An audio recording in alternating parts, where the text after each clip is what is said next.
I just like to make people smile.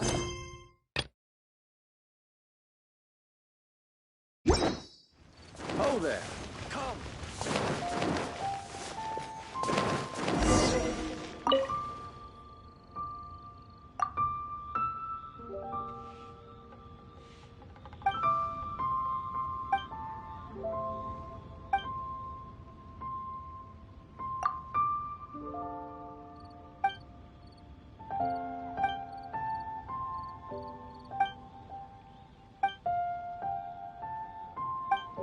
We're infested.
La la la.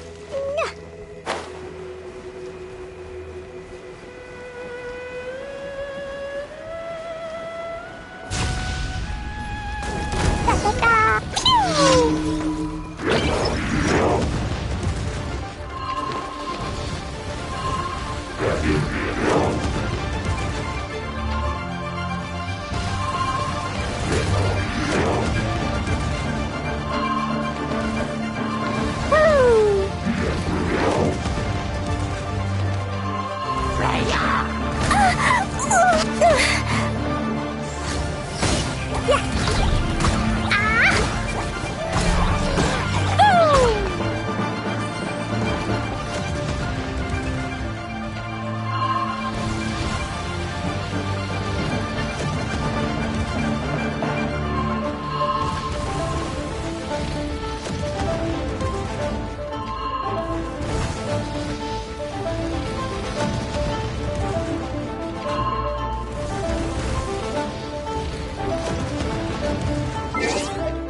La la la.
At the ready.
Yeah,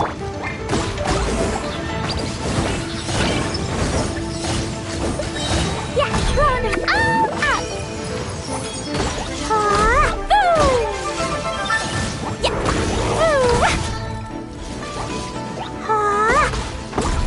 Jumpy, jumpy, go. Yeah, go.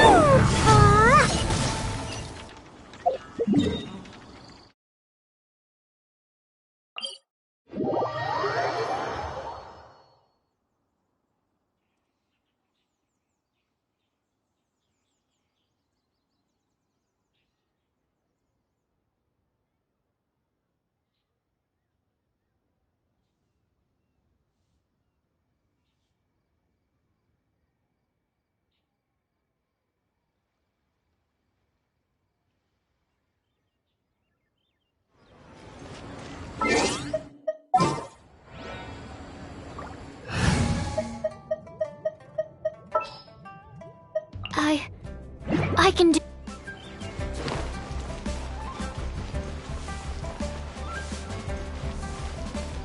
La la la.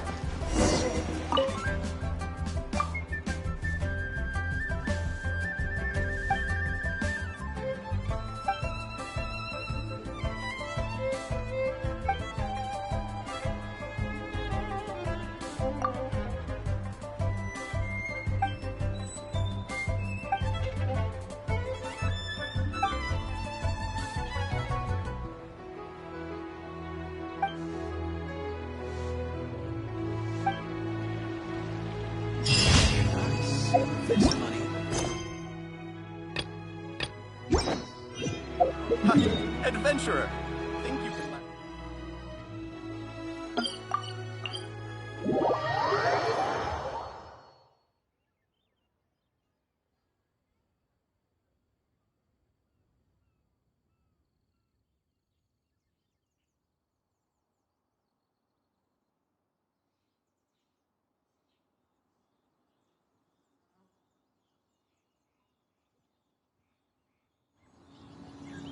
Da da da.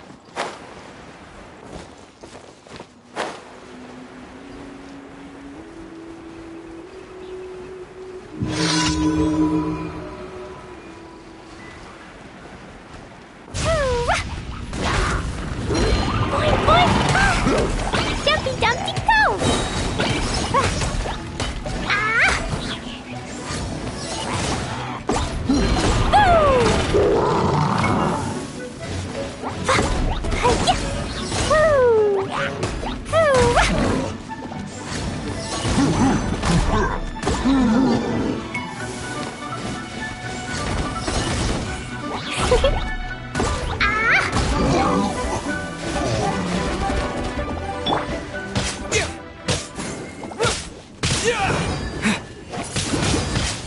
Windblade!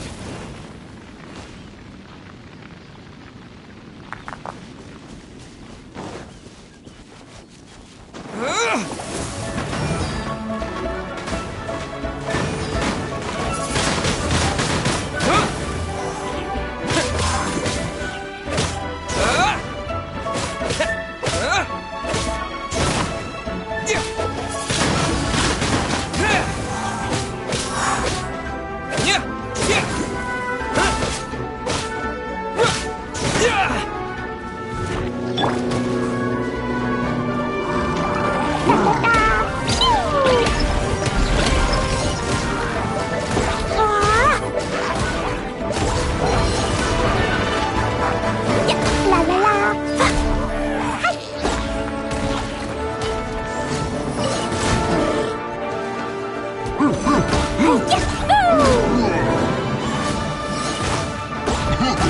Boing, boing, boing.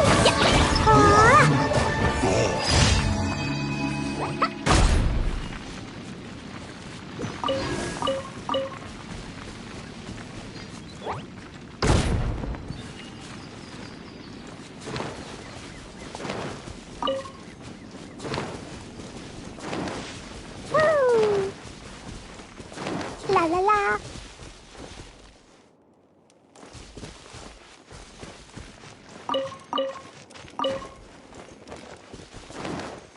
Da da da.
Explosion inside city wall. Grounded be thy woe. Explosions can hurt people. Gin can be dreadful. Mondstadt be bombed. Klee be doomed. Those are the survive. Jumpy Dumpty go! Pew! Ah!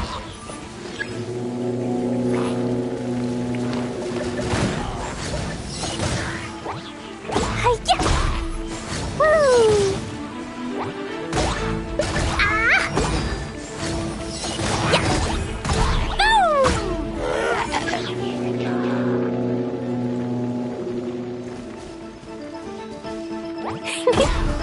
Boing, boing, boing!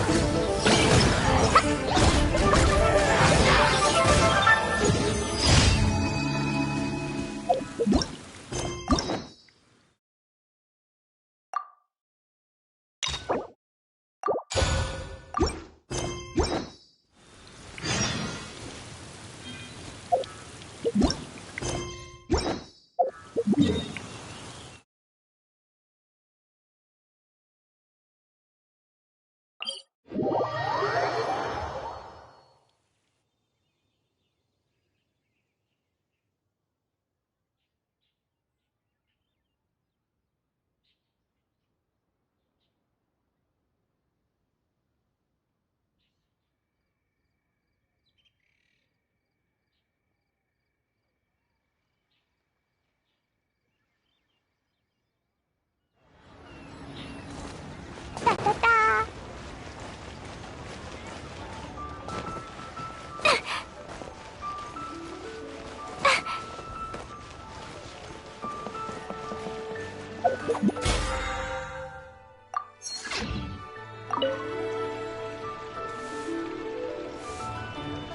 Hi, Catherine. It's us.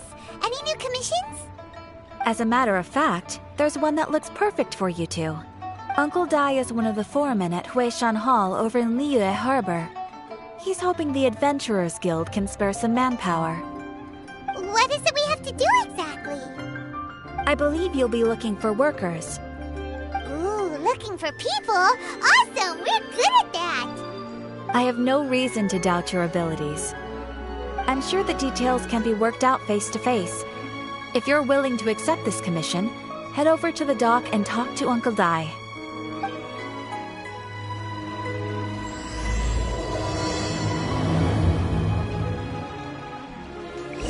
Add a...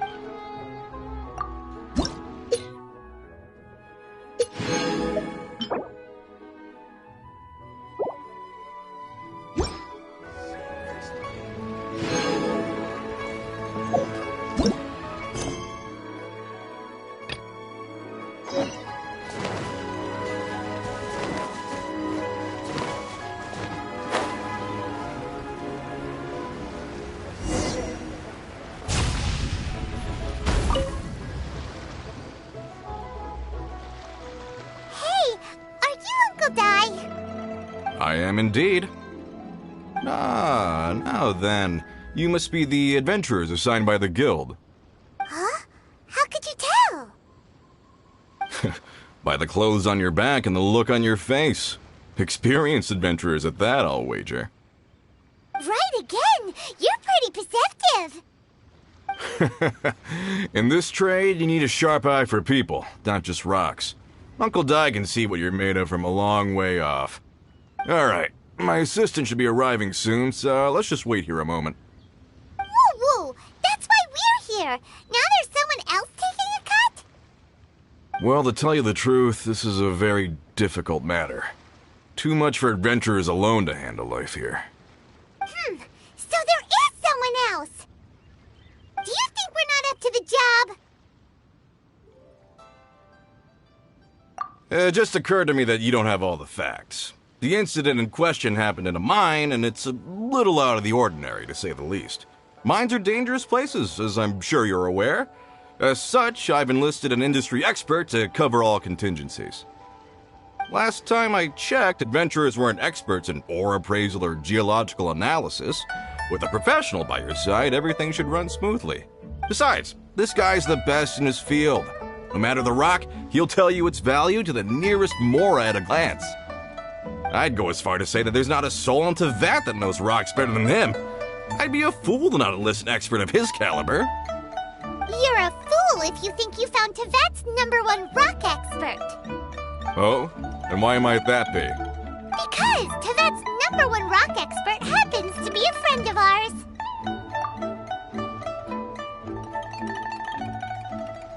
Ha! Didn't expect that, did you? Wait here, we'll go fetch him. Paimon bets Zhongli is listening to the storyteller. Let's head over.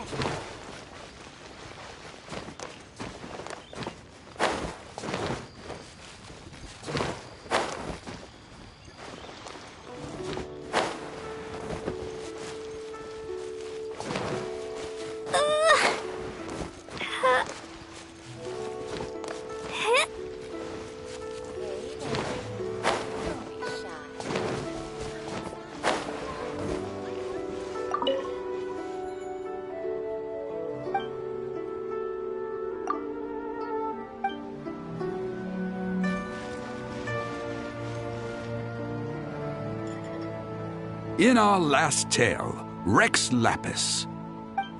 Zhongli, there you are! Oh. Here for a few tales? I didn't know you two were connoisseurs. Oh, no, we're here for you! Do you have time? Ah, something I'm rarely short of. We need someone who understands geology and ore! Someone who understands geology and ore. Take a look around. Is there anyone in Teyvat more qualified? I do have a claim to some experience in this field. Uh-huh, so you say. Wait till my guy gets here, then we'll see. It's no use me singing his praises. You'll have to see for yourselves. Is this the place? Aha! Speak of the devil. Allow me to introduce my assistant, Kunjun.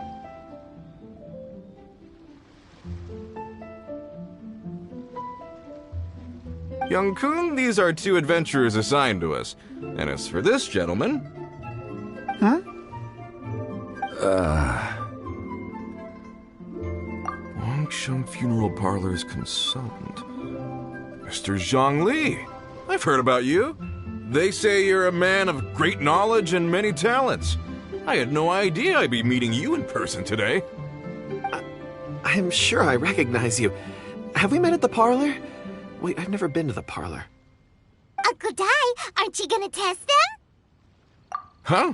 I wouldn't know where to start. Then they can figure out a way to test each other. If Zhongli wins, he's the assistant. If Zhongli loses... never mind. Zhongli won't lose. A contest? Why, it would be my pleasure. I admire your enthusiasm, good sir. I must say, you certainly have the look of an industry expert about you. It'll be interesting to see which one of us wins. Stop talking the talk and start walking the walk. I'm just saying it like I see it. Which is, incidentally, the only skill I have worth talking about. So you're an appraiser, Mr. Kunjun. Well, no. Actually, I've already forgotten what I'm in Liyue Harbor for. I was standing by the side of the road one day when Uncle Dai called me over. He saw me holding a rock and asked me a few questions. He seemed incredibly excited, even followed me for a while. We arranged to meet here. Huh? How could you forget something like that? I saw him on my way over to Liyue Harbor, poring over rocks and muttering to himself. He looked to be very familiar with them. I asked him a few questions out of curiosity. To my surprise, he knew more than me, an old mining foreman. In any case, he didn't have any pressing matters and agreed to help me. So, do you have a poor memory? Not exactly. Anyway, if it's rocks you need help with, I can most certainly lend a hand. Mr. Zhongli, what do you make of this rock? A glossy exterior, with a fissure that could only have been left in the wake of a volcanic eruption. If I'm not mistaken, this is a rough gem from another nation.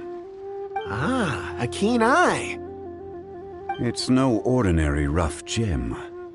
Fragile surface layer, black veining. My intuition tells me that there's high-quality crystal ore inside. Remarkable! This rock does indeed hail from the vicinity of a volcano. I came across it in a market and snapped it straight up. The seller thought it was some leftover industrial remnant. They had no inkling of the treasure that lay within. Purity and geological rarity alone aren't enough to make a treasure. Some of the most precious crystals contain deposits of water or sand. In the moment of its formation, the crystal hidden within this stone shell captured a pocket of water. For water to be hidden in its depths, like a moon concealed within a mountain, reflecting shafts of daylight that make it through. Now that's a rare treasure. Such a detailed description. Almost like he saw it with his own 2 eyes. Say, you're not trying to hoodwink us, are you? After all, we haven't even seen what's inside yet. Everything he said is true. Most crystals are born in high-temperature environments. Heat and water aren't natural bedfellows, of course, which is why crystals with water deposits are so sought after. Moreover, this particular crystal contains mountain lake water. A rare find indeed. Well, if Zhongli says so, it must be true. I've yet to encounter anyone with a judgment as shrewd as yours, Mr. Zhongli. How did you know exactly what lay within? I've seen many such stones in my time. I recognized it immediately. I hope you didn't mind me flaunting my experience, Mr. Kunjun. Of course not. I feel I've met a kindred spirit here today. I hope you will accept my friendship. Uncle Dai, it would be a mistake for Mr. Zhongli not to join us. Trust me when I say that his level of expertise is unrivaled in the trade. You won't come across another of his caliber in your lifetime. Very well. There is strength in numbers, after all. Everyone, follow me to the chasm. There are men counting on you to find them.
La la la.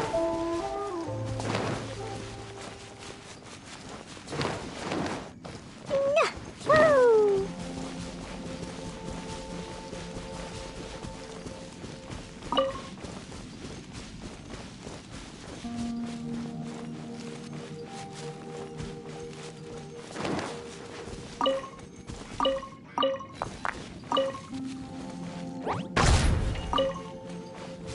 La la la.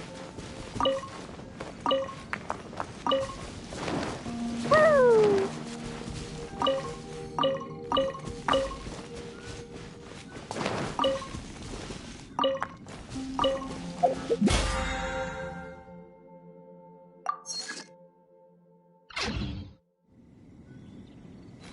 La la la.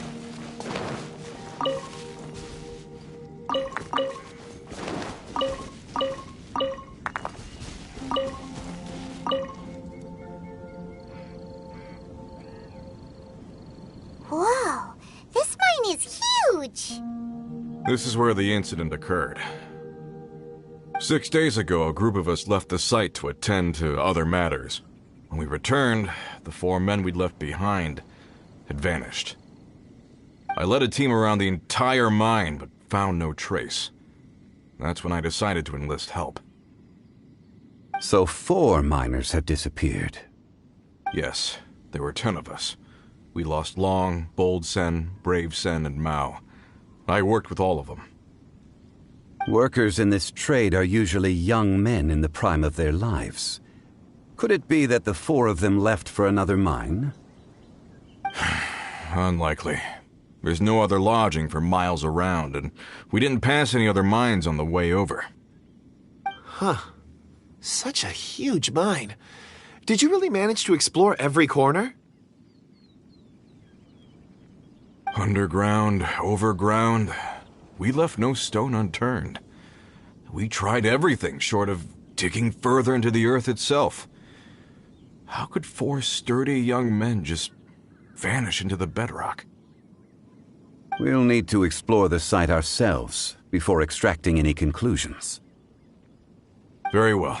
I'll wait here. Please, proceed wherever you'd like. If you come across any clues, let me know straight away. So strange. How could the 4 of them just suddenly disappear? Did they run away from something? Over here! What's this? A pile of shirts, some trousers. A few everyday items. They must belong to Uncle Dai and his men. 1, 2, 3, 4. Huh, that seems right. 10 shirts, 10 pairs of trousers. These must be spares, right? Look, Uncle Dai's clothes are identical. The 4 of them have been gone for 6 days without a change of clothes. There's also a few handkerchiefs and some soap lying around. Oh, and some tool belts. Items for washing one's face before the dawn shift. Mining equipment. So, they didn't take any supplies. Correct. Improbable. There are 4 pickaxes missing. It seems likely they left with the tools of their trade. They had time to take their tools, but not their everyday items? Curious. Huh. Why would someone set off with their tools, but leave their luggage behind? 1, they were working close by and didn't need to move their personal effects. But seeing as they've yet to return, this seems an unlikely hypothesis.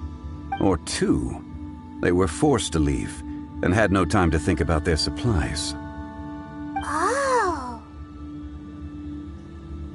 It's certainly a possibility. We'll need more clues before any further inference can be made. If they didn't leave, maybe they were made to leave. Let's make a note and let Uncle Dai know.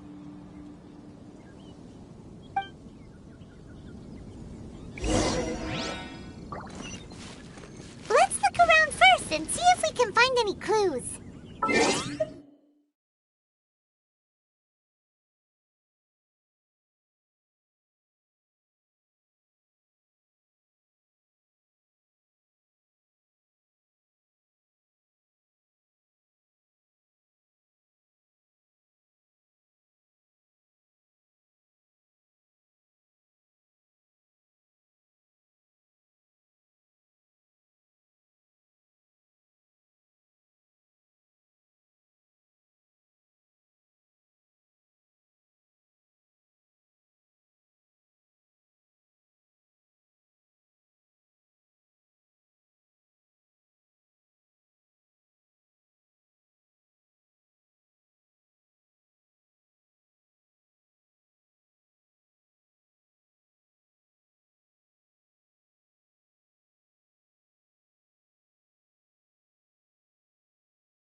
article?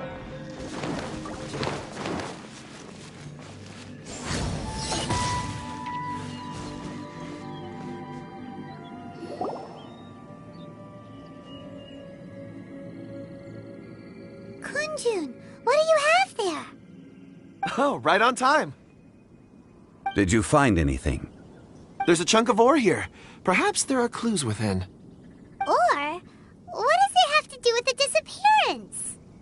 Let's find out. I'll give it a try. A moment, please.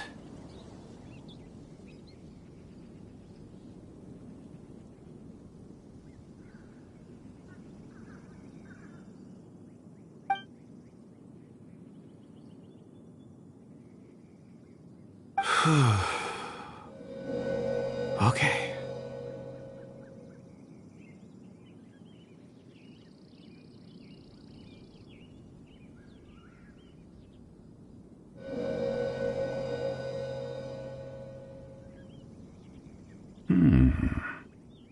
Looks like he's concentrating really hard.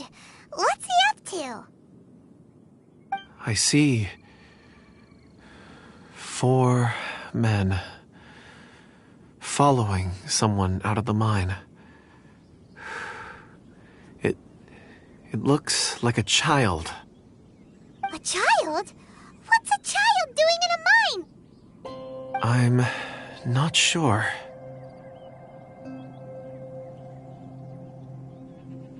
Also, how did you see anything exactly? Oh, I don't mean see in the traditional sense. I would appreciate it if what I'm about to tell you remained a secret. It's a little odd. I've never dared to tell anyone before. I can perceive the memories of ore. Huh? Perceive? So there's no conjecture at work? You mean you can put your hand on a rock and boom, it just happens? I've always sensed that ore contains memories. Sometimes it records events that occur in the surrounding area. All I have to do is touch one and focus my attention, and the memories come to me. Amazing! So you can find out everything that ever happened there. It depends on the ore. Some ores have astounding memories. Others, like iron ore and white iron ore, aren't up to much. Their memories are hazy.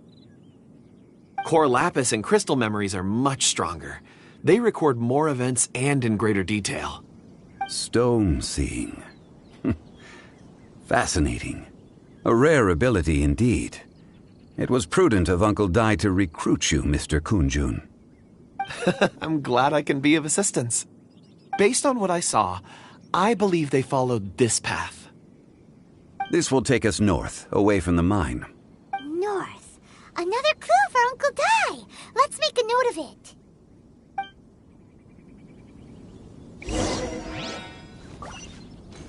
Woo!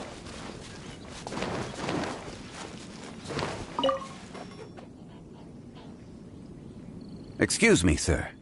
Are you one of the workers here? Ah, yes. You must be here about the disappearance. Please, find them if you can. I don't know what happened. The weather was gloomy that day. The foreman left with a few men. I stayed behind with the other 4. After a while, I decided to take a break, just to catch my breath. I ended up falling asleep in the shelter inside. When I woke up, there was no sight of them. I'd only just been speaking with them and suddenly they'd vanished. Maybe I'm next. So the men that were out working disappeared, with the only one left to tell the tale having been asleep in a shelter. Perhaps an accident occurred on site. What a scary thought. An on-site accident. We should note that down too. Found some clues. Time to report back to Uncle Dai. La la la.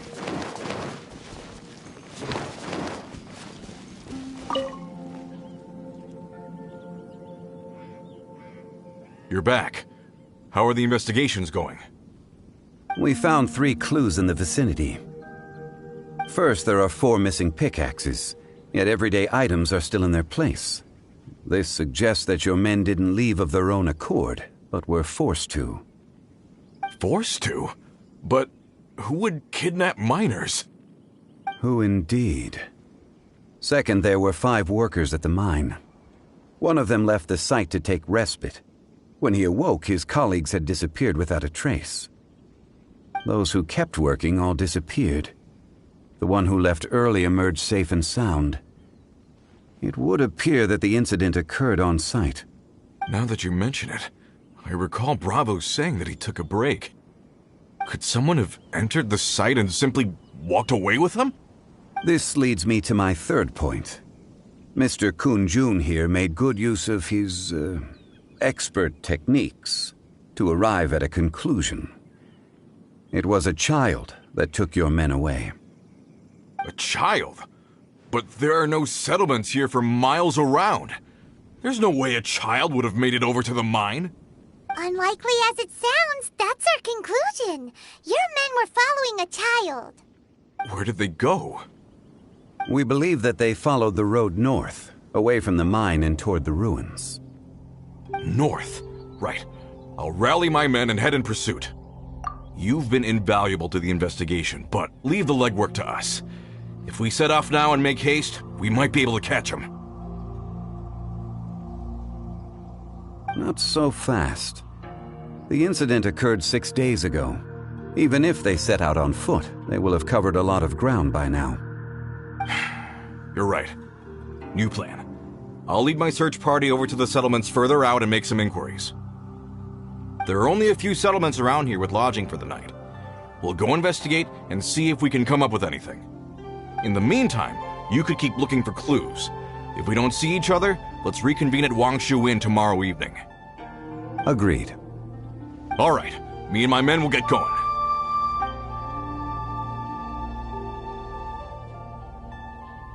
So, they're gonna talk to the people over at the settlements while we keep investigating here. Correct. But there aren't any more clues at the mine. Shouldn't we go north? Wait. I believe we're missing someone. Huh? Oh yeah! Where's Kunjun? Paimon bets he's still investigating. Let's go find him.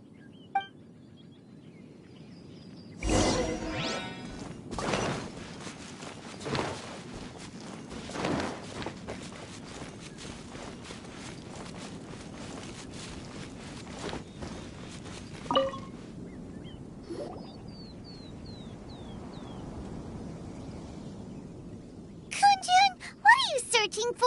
We're all out of clues. Let's get going. Apologies. I'm conducting a quick search for my own benefit. I'm looking for a precious stone known as Dragonfall. Dragonfall? Dragonfall is often used in forging. What use do you have for it? I don't know. I'm sorry. I don't recall why I'm seeking it. I've been feeling very absent lately. Name and address aside, I'm having trouble remembering things.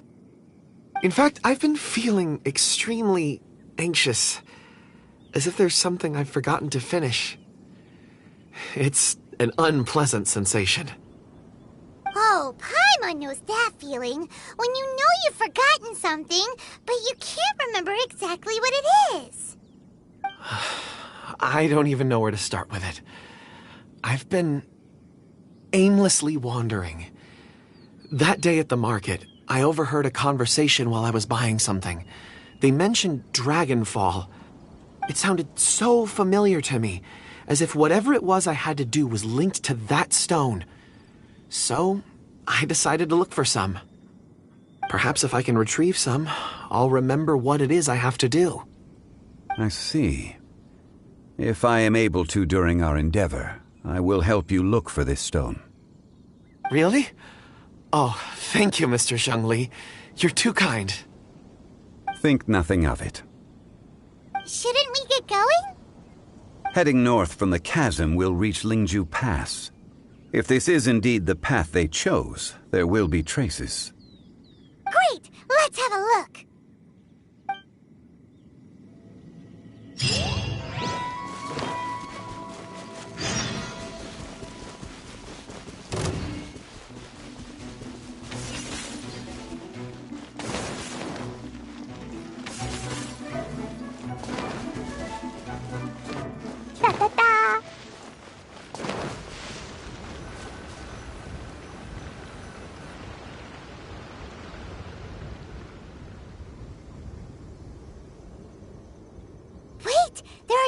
footprints here. These must have been left by the miners. Let us make our way to the end of Lingju Pass. If there are no footprints there, it would suggest that the miners are still within the pass itself. However, if we find new tracks, we can follow them wherever they may lead.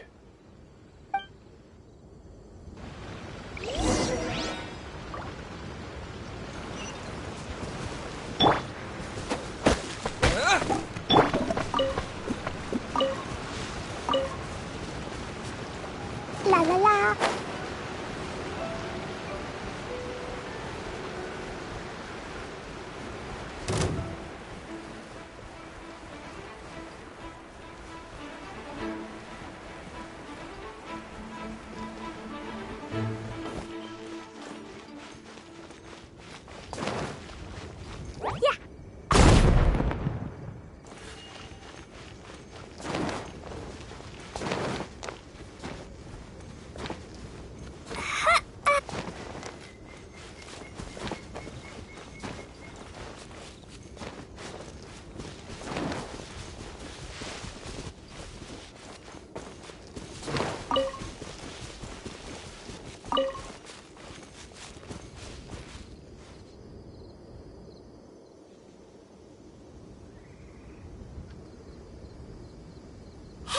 Footprints!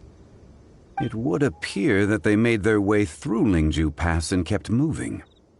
If we follow their footprints, we should be able to find where they went.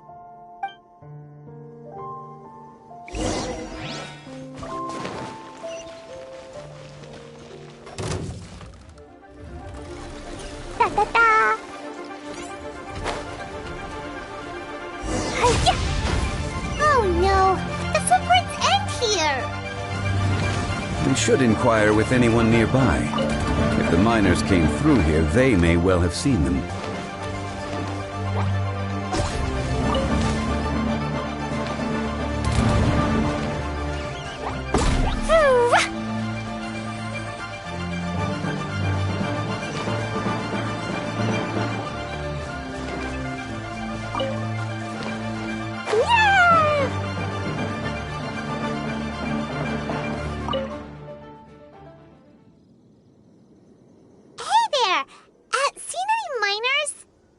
It must have been about 4 or 5 days ago. There were a few men who came through here carrying baskets and picks. I guess that could have been them. Yeah, that's them! 4 or 5 days ago. It appears that they were moving slower than we'd anticipated. Traversing the geography of Lingju Pass must have held them up. It was so strange. 4 big guys with lifeless expressions. It was like they were in some sort of trance.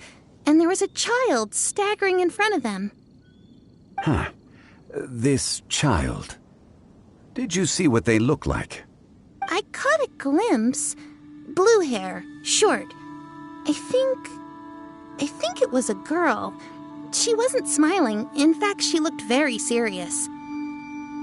And they took this road? Yes, they followed it straight from here. Let's go after them!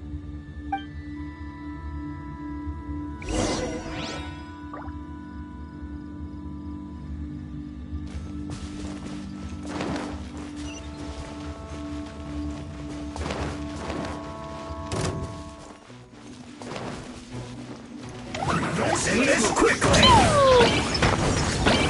Blow them all up! Hi-ya!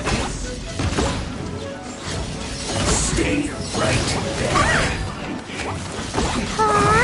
This one gets done. This is it. Teamwork is dreamwork!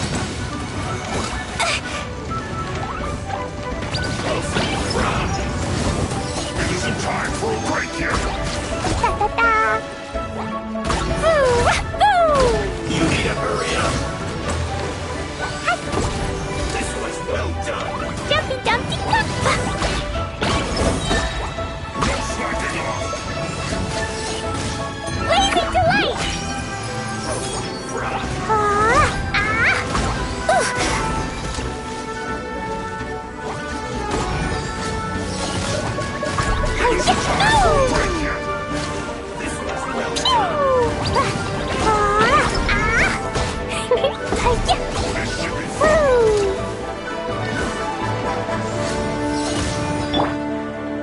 With the wind! Boing, boing, boing! Not breaking a Enhanced sweat! animal mod. I should sleep water.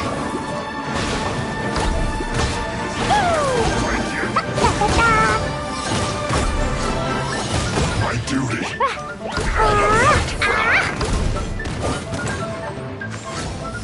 You need to hurry up! Wind blade! This one's well done! Oh, yay, I did it! Oh, wait, no, I didn't.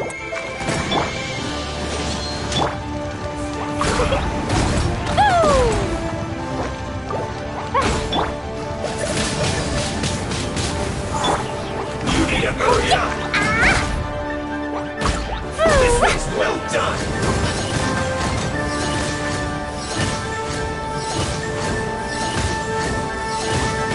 You need to hurry up!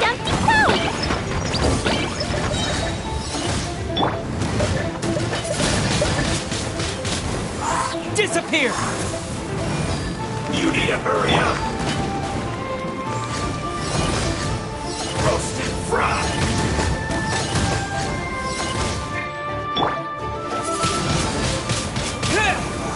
You need to hurry up! Fuse clogged! Cook this through.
La la la.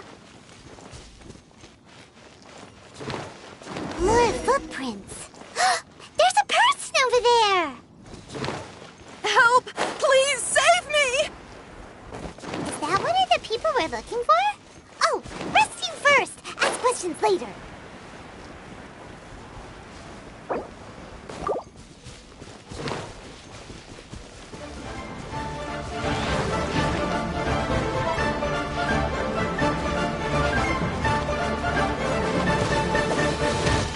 Boing, boing, boom! Pew! Person, where? La la la. Yeah. Hi-ya. Woo! Woo!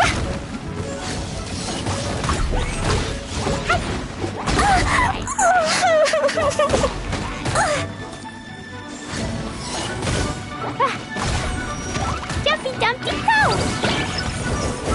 Team Quickest Drip! It was an accident.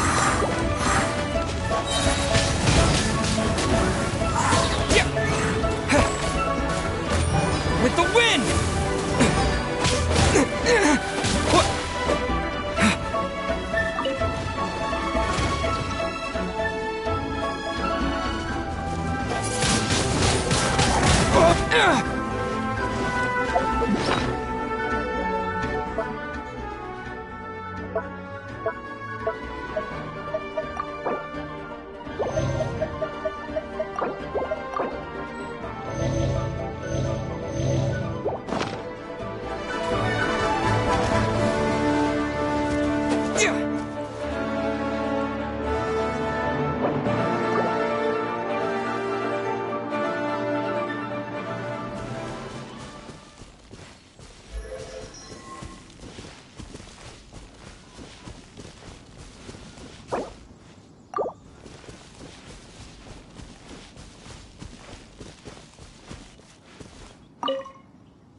La la la.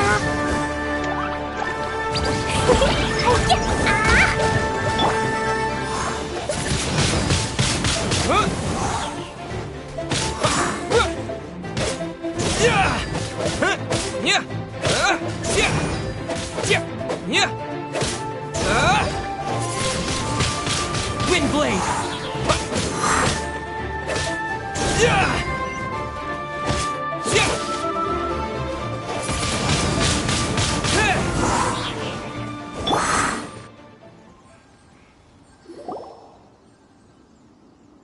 Those monsters were so aggressive. They must have noticed me walking through. Before I knew it, they were all over me. Thank you all for saving me. My name is Wanyu. I belong to Liyue Shengyu Hall. I head up our human culture and civilization research. Huh? You sure you're not a miner? A miner? Yeah, we're looking for a group of 4 strong fellas carrying mining equipment. I think I saw those people. Really? Yes. I set off from Nantianmen the day before yesterday, heading for Lingju Pass. About halfway there, I came across some people. A few men and a child. I was in a hurry. I didn't get a good look. I'm afraid I'm not even sure what they looked like. Apologies. I think that's all we needed to hear. Thank you. I hope it's useful to you. I'd better get going. There's a conference I need to attend. Again, thank you all for your help.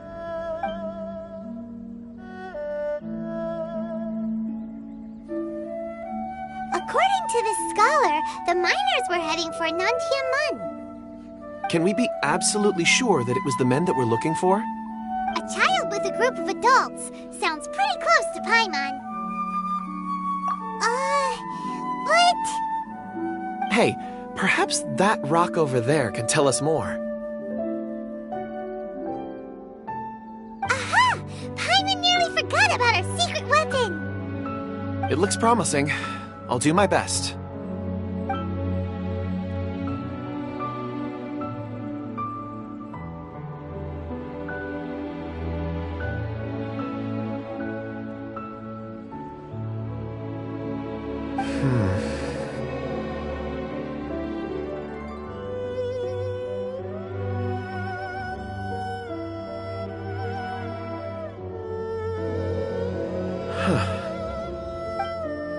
It's the same group, all right. They followed this road. Mr. Kunjun, your stone seeing is something I won't forget in a hurry. I suppose it is an asset, though I rarely find a use for it. But praise from Mr. Zhongli is high praise indeed. It's a good thing we brought our Kunjun compass along. We would have lost all sense of direction a long time ago. You think so? I guess it's been a worthwhile trip then. It feels like we're cracking a criminal case. It's a lot of fun. Be that as it may, we would do well to keep our guards high.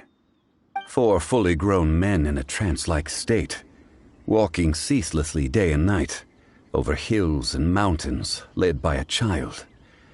This is no ordinary incident. Oh, you're quite right, Mr. Zhongli. We should have our wits about us. That's not all. Our scholar was attacked by Geovishap hatchlings, but the level of aggression they exhibited was unusual. We have encountered many clues along the way. So far, they've pointed us in the right direction. The miners headed in the direction of Nantianmen the day before yesterday. From here, they would have had to navigate a perilous mountain road. If their destination is indeed Nantianmen, we should be able to catch up with them.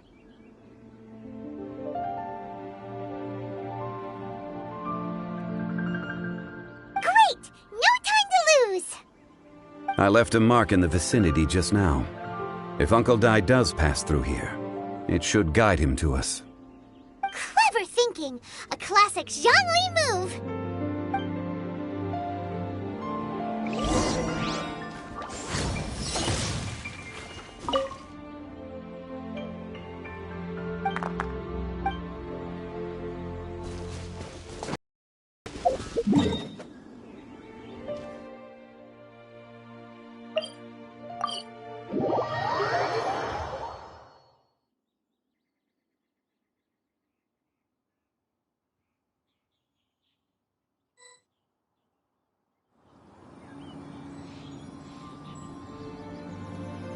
These bombs, so heavy. Woo! Hey! Over here on the ground! Is this one of the missing people? There's a basket lying here, too. This must be one of the miners. Hey! Hello? Can you hear us? Judging by his appearance, he must have collapsed from exhaustion. Should we wake him up? I can still dig. Sounds like he's whispering something. It seems that he thinks he still has work to do. Something's not right. There's a camp nearby. We should take him there and monitor his condition before deciding our next move.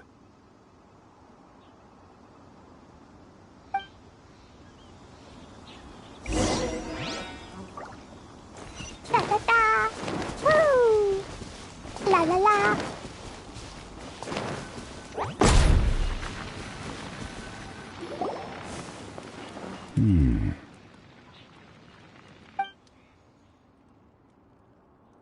How is he?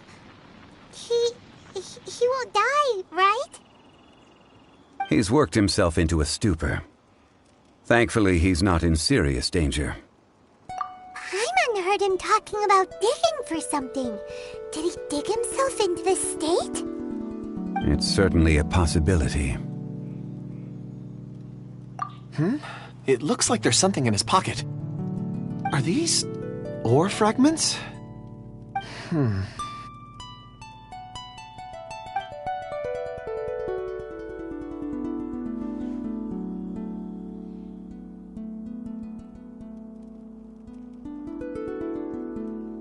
I just witnessed the memories within these ore fragments. This person brought these fragments out of the mine. He's one of the 4 that we're searching for. How he came to be here is what we need to understand. So he was kidnapped and then abandoned here. But if they didn't need him, why bring him all the way out here? Unless something happened. Something that led him to fall behind. Ugh. Paimon's had enough. This is too mysterious. Oh, wait a moment. Seeing these fragments has jogged my memory. I have something for you. What is it? Ooh, is it a present? Something for us? As I mentioned, before I met Uncle Dai, I was in a daze. After setting out with you on this case, it feels like a fog is lifting. I was so happy when Uncle Dai enlisted you to help. I would never have managed to track down these clues by myself. These are some crystals that I bought from the market. Not any old crystals, mind you. This purity is extraordinarily rare. One for each of you. A memory, if you will. It's beautiful. Oh, and the colors change as you turn it. It's like a different crystal from each angle. But of course, take it. And this one is for Mr. Zhongli. Huh? Is something wrong? Not to your liking? On the contrary, I just hadn't anticipated receiving a gift during the current circumstances. But thank you. I will take good care of it. I'm pleased you like them. It's nice to be able to give a gift that others can appreciate. Oh, I see more rocks over there. You should all get some rest. I'm going to scan the surroundings. Perhaps there are more memories to uncover. You sure like rocks, huh, Kunjun? Ores are the crystals of the earth, the sediment of time itself. I feel at peace among them. Get some rest and call me when you're ready to set off. I won't be far. Rest easy. I surveyed the area. There's no danger here. Oh, however, there is something I wanted to discuss with you. Huh? What's with the seriousness all of a sudden?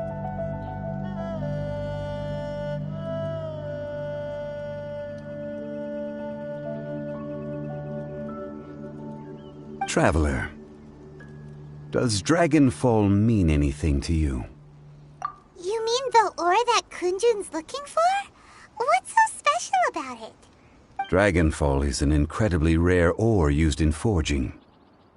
The majority of regular crystals are formed in high-temperature environments. Dragonfall, on the other hand, is formed as a product of elemental reactions. Elemental reactions can produce material objects?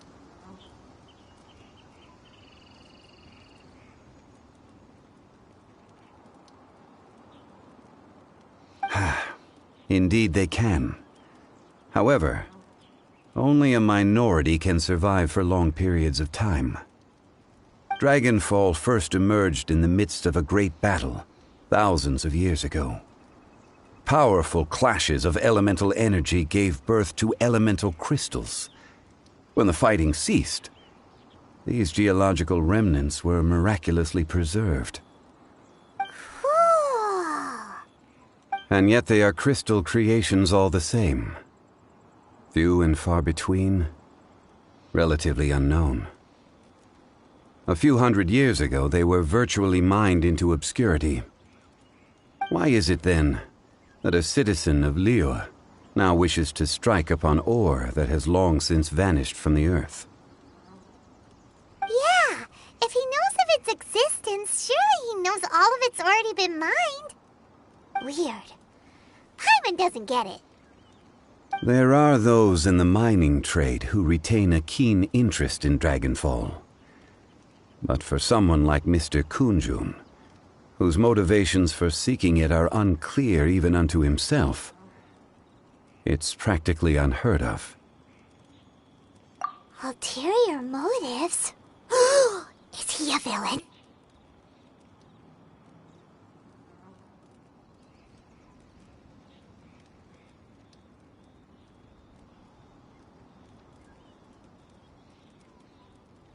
A conclusion that is presently impossible to reach.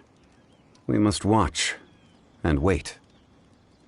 Don't forget, rescuing those miners is the primary objective. As for anything else, sooner or later the tide will reveal the lie of the land.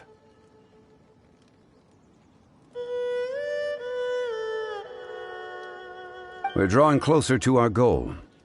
I believe we should continue to follow this road through.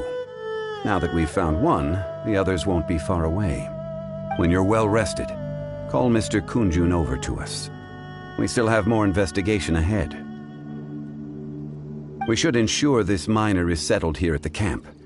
Once we've brought this matter to a close, we can return and attend to him. I suggest we leave a note for Uncle Dai.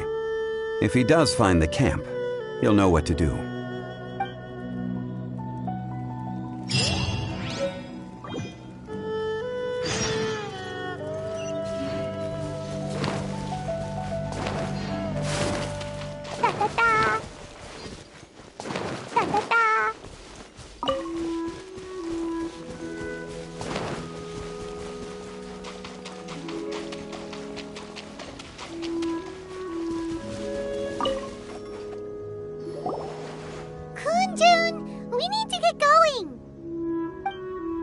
No problem. I'm done here. Any results, Mr. Kunjun? There are many beautiful rocks here, but nothing out of the ordinary. I couldn't find any clues. Then again, the memories of ore can shift with the passage of time and the changing of the environment. Difficult to say. I feel that ore memories tend to be from the recent past. So there's never any ancient memories? Rocks endure, but as eons pass, their memories are erased. Those memories that survive are rooted in powerful emotion or thought. That makes sense. It is the same for people. Indeed. Let's keep going.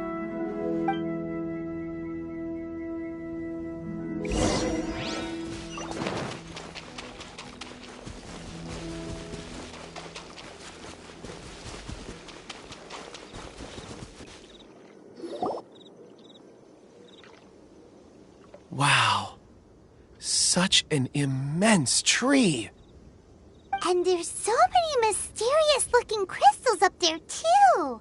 Amazing! This ancient tree. Let's conduct separate investigations. I'll take that area. Perhaps you could survey this section. All right, then. Kunjun, can you see anything worth investigating? Well, there is this stone tablet here. Doesn't seem very interesting. Paimon's gonna look over there. Huh. It's worth a try, surely. Let me see.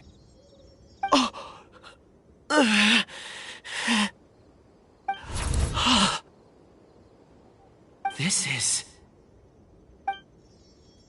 Hey, what's wrong? Just a bit lightheaded. It's past. Nothing to worry about. Not yet.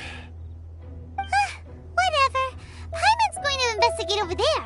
Why don't you climb the tree and have a look? If you don't try, you won't know. Anyway, you'll be able to get a good look at our surroundings from up there. You think so?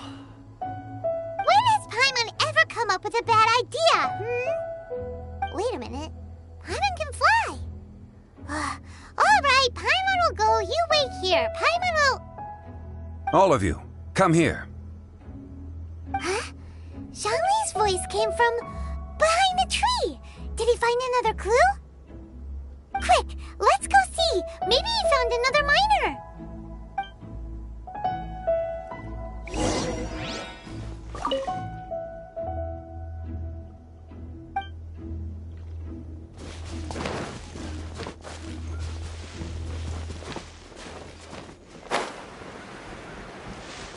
Woo!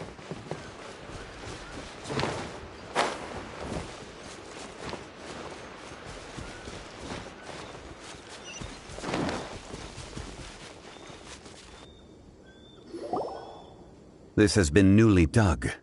It would appear our answer is up ahead. Is that a voice coming from the tunnel? Someone else go first. Compose yourselves. I will lead us in.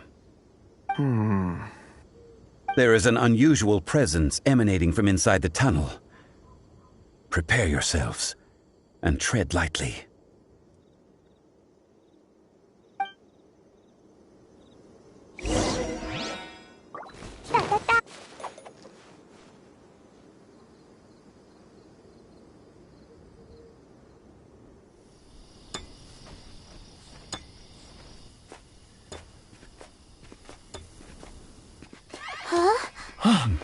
Listen.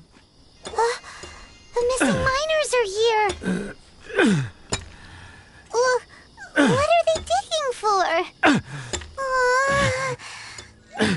I'm afraid that this whole tunnel is the fruit of their strenuous labor.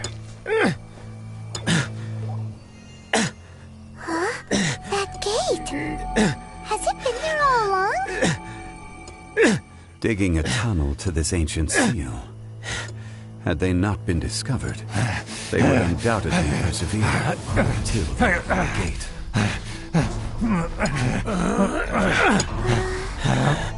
So behind the seal,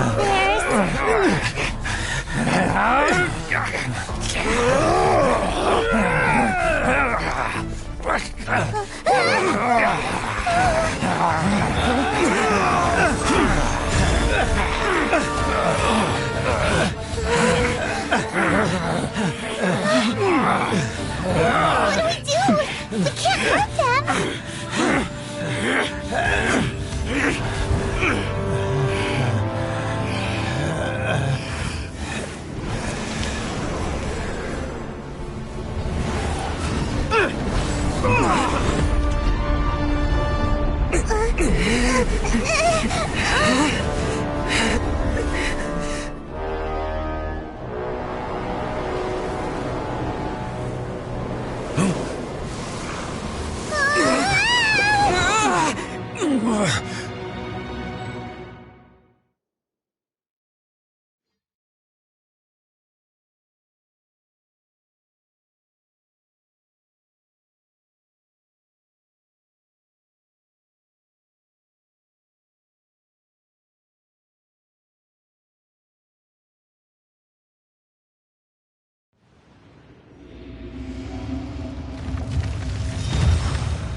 What type of monster is this? Morax, you arrive at my doorstep of your own volition. Excellent. Taking revenge for sealing me away will be all the easier. So, the little girl is your power incarnate. But if you recall, Ishtar, this is not how we intended for events to transpire. Waste not your words. Your life is mine.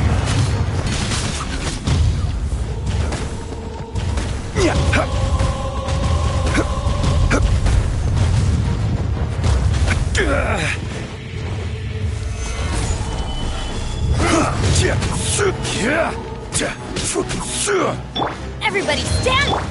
Blow them all up! Fine, fine, boom! La la la!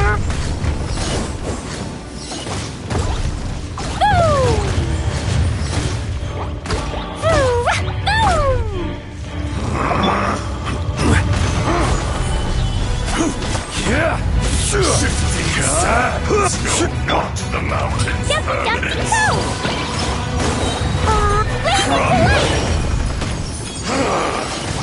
Is once not enough?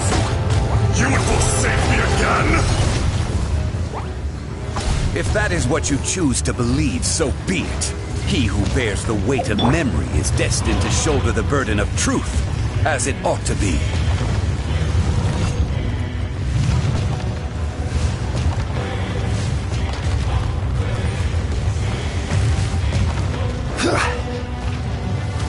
Stabilize!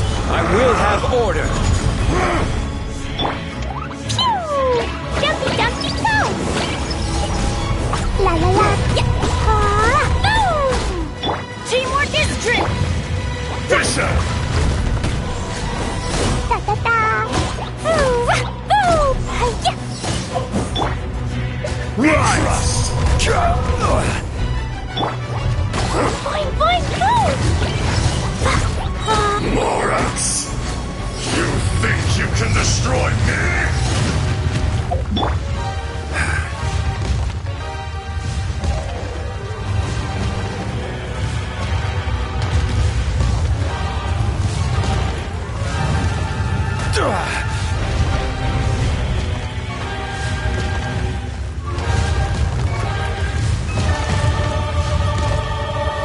Stabilize! Jumpy, jumpy, artsy, wow! Pew! Boo! Ah!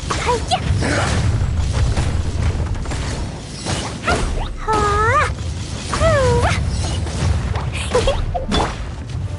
Stabilize! Crumble!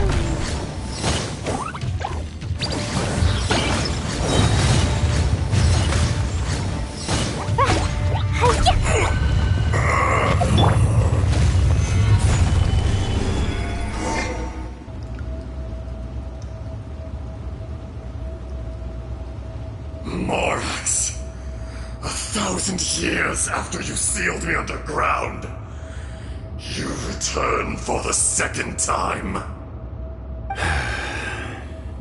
You should call it by its name, Ishtar. Fate. Fate?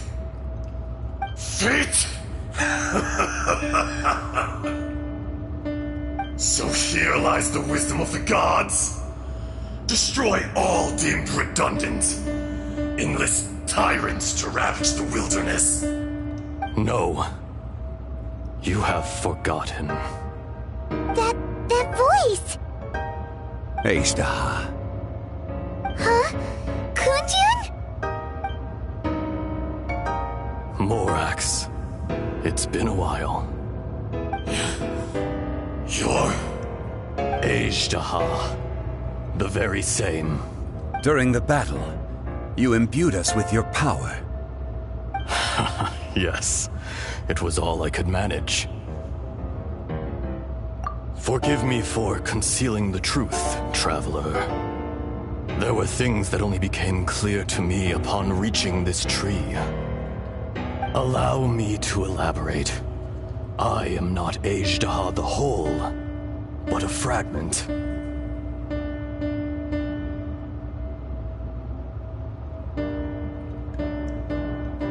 Heaven and earth, yin and yang, opposing forces. You can consider the existence of me and the Ashtaha you see there to be a reflection of such polarities. We are a schism of the will of Ashtaha. So there are two Ashtahas? No, it can't be. That's impossible. When the seal loosened, your power manifested in this world as a child. With this new identity, you were able to vent about the forces that suppressed you. But would anyone listen? Would they even care?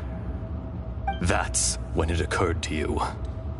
The loosening of the seal constituted an opportunity to strike back. Kidnapping the miners was all in aid of digging to the entrance to the seal itself. Your plan was to launch an attack on both ends, from outside and within, thereby fully destroying the seal. The audacity! Are you insane? If you truly are a part of me, how is it you find yourself standing on the side of the betrayer? I was another power awakened with the loosening of the seal. Too weak to reincarnate, but strong enough to possess a human body. I was barely conscious. I couldn't remember who I was. Only the past would elicit a reaction from me. But my aim was clear. Find Morax, and aid him in stopping you.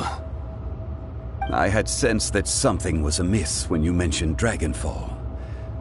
Had your power been but a little stronger, I would have recognized you. Don't blame yourself.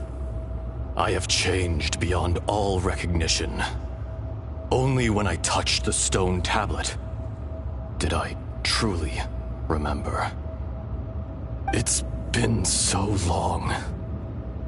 A secret beyond all comprehension of youthful humanity and ancient dragonkind. Morax, do you want to tell the tale? There would be no harm in it. The decision is yours. You haven't changed. Then allow me. Ashtaha was once a friend and ally of the Geo-Archon Morax, with a lifespan far exceeding that of mankind. However, that which is derived of the Earth is no more or less than the Earth itself. The memories of rocks do not last long. Those memories that survive are rooted in powerful emotion. But as time passes, so these memories fade into obscurity. Erosion is the world's greatest destroyer of memories. Erosion ground Ashtaha's consciousness into oblivion. Slowly, he forgot the face of his old friend, and his memories of defending Liyue Harbor disintegrated. Ashtaha, now incomplete, became irascible, aggressive. What would you expect? It was humanity that attacked the ley lines that sustained me.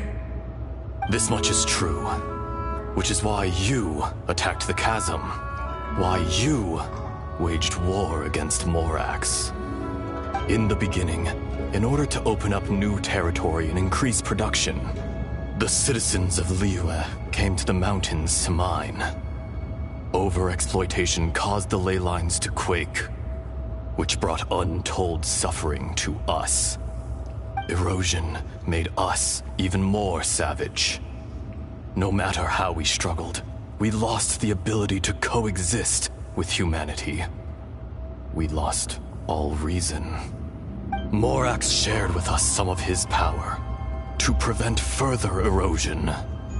But it was futile. Everything returns to dust. It is the natural order, an unstoppable force. And so, we became you. And from your will, I emerged. I am your final contract. Witness the promise between Ajdaha and Morax. You can hate me, but you cannot deny me. No! No! I am the remnants of Ajdaha's benevolence, the echo of a contract set in stone. I harbor a willingness to go further, a willingness to coexist peacefully with mankind. No, no!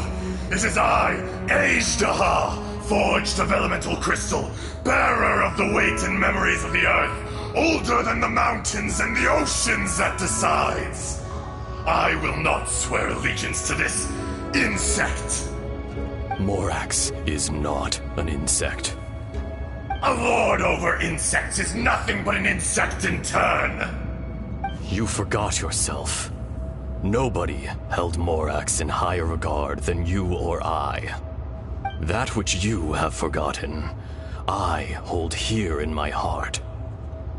If you are the memory of the Earth, then I am the memory of coexistence. Of coexistence with humanity. All powers under heaven, rise and fall of land and sea. A star appears within the wild. A sun ascends as bright as jade. Strange. What is this feeling? And all this? You are spent, and I will soon disappear. Before I do, heed these words. In the wilderness, snow falls on a spring day. In an instant, it will melt. Even where it is fleeting and leaves no trace. Even where it will never fall again. No! That isn't true! I don't accept this as fate! Perhaps it isn't, but it remains an inevitable misfortune. More axe! The little girl vanished! Are you satisfied, Ajdaha? I had to make amends. Satisfaction had no part in it. So, Morax, you call yourself Zhongli these days? I do. Well, I'm afraid old habits die hard. To me, you're Morax. As you please. I never did forget your gift of sight. I hardly lifted a finger. Think nothing of it. And yet, you could see. You wouldn't know the yearning of a blind dragon, searching for the sun. A pair of eyes, from Morax to Ajdaha. This. I will remember this. Your power is nearly spent. Perceptive as always, my friend. Shall we get going, you and I? Surely the pressing matter is still that of the miners trapped outside the seal. Indeed. Hence the need to get going, to fix the damage left in your wake. Straight down to business as always. Let's go.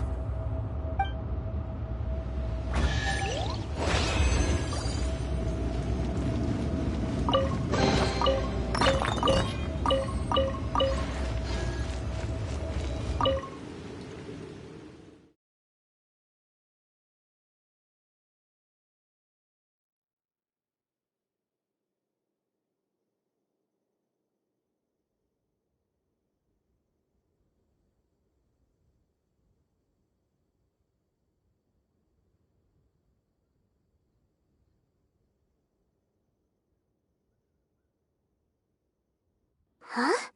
How did we get here? We need to go back and check on the miners!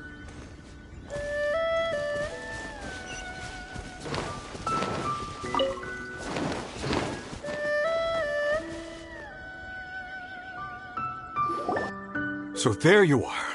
My men and I found your clues and followed them straight here. We found Mao in a tent at the campsite unconscious. It seems he'll be okay. Sadly, we found no trace of the other three. Huh? Young Kun, what is... Nothing. Pay it no mind. Those 3 miners are over there, in that cave.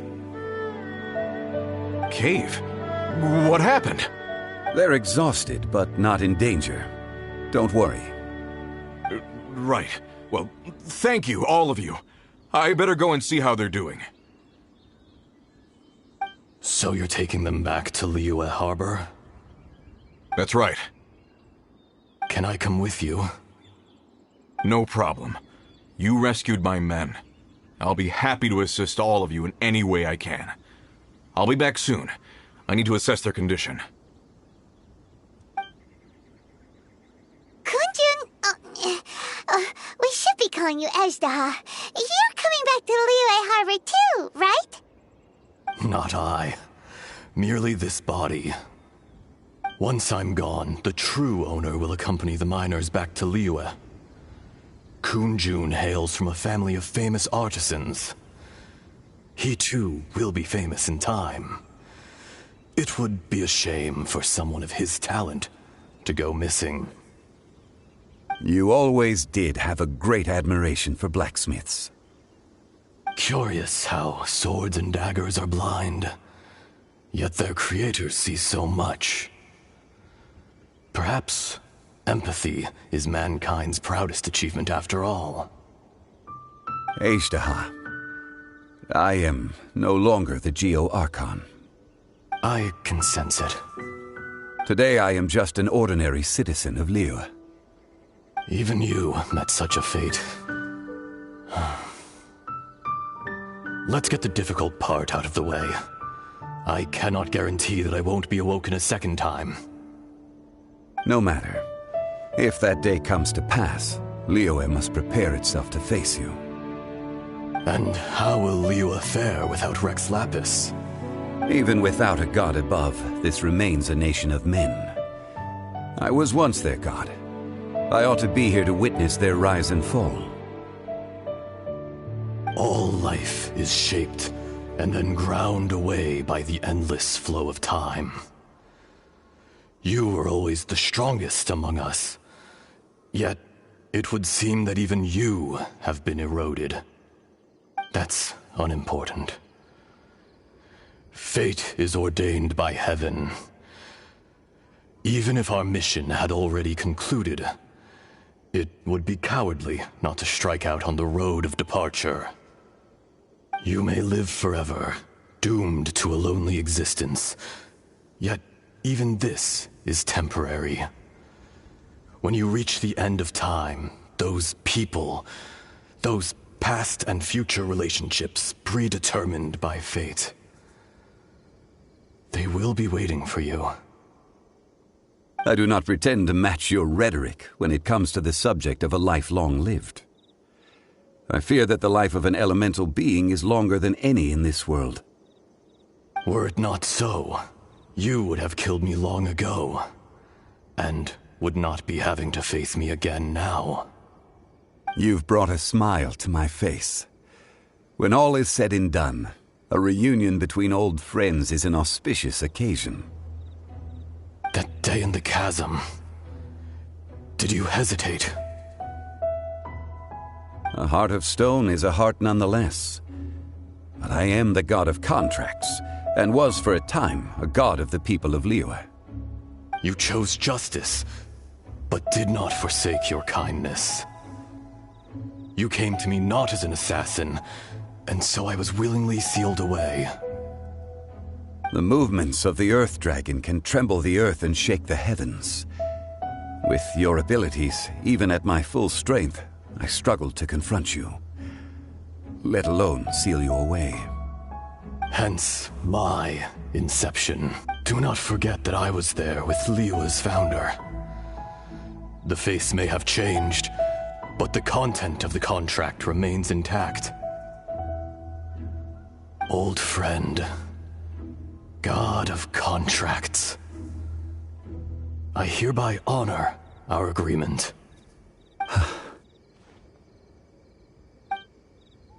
Thank you, Ashtaha. My life is nigh on eternal. I will go on with the infinite flow of time. And you, Morax, you too will live for many a day to come. You're leaving? If it is fated, Morax, we will meet again.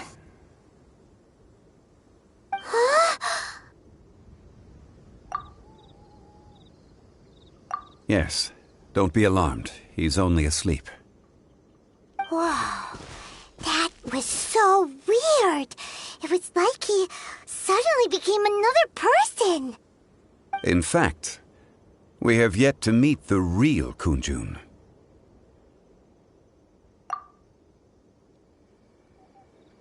He was.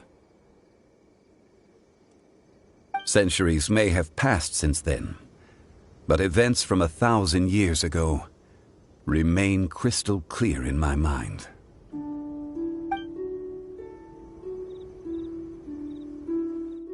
In our last tale, Rex Lapis was walking alone in the mountains. He heard a remote voice, unlike any other, coming from a crack in the earth.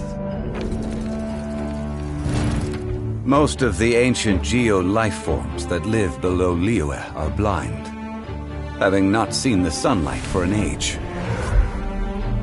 The voice was sometimes sad and song-like. Other times it was loud and thunderous. The Lord of Geo searched here and there before finally unearthing a strange stone from the bedrock. That's how Ashtaha was. I answered his wish and took him above ground. The Lord of Geo took pity on the rock spirit and carved it into a magnificent work of craftsmanship, a vivid representation of a dragon. I bestowed him with a pair of eyes to see the world and came to an agreement with him. With his fingers, he made 2 eyes. Quicker than words could tell, lightning flashed and thunder roared, and a living, breathing dragon soared into the clouds! I agreed to let him live among the people above ground, but if the day ever came when he brought ruin to order, he would once again be sealed in the dark. The dragon accompanied the Lord of Geo, fighting campaigns alongside him in the 4 corners of the world. We have a saying to eulogize these events. The crash of a spear brought billowing dust. The mountains and waters made way at the sound. The sight of a dragon bestowed with a touch the promise of rainwater blessing the ground.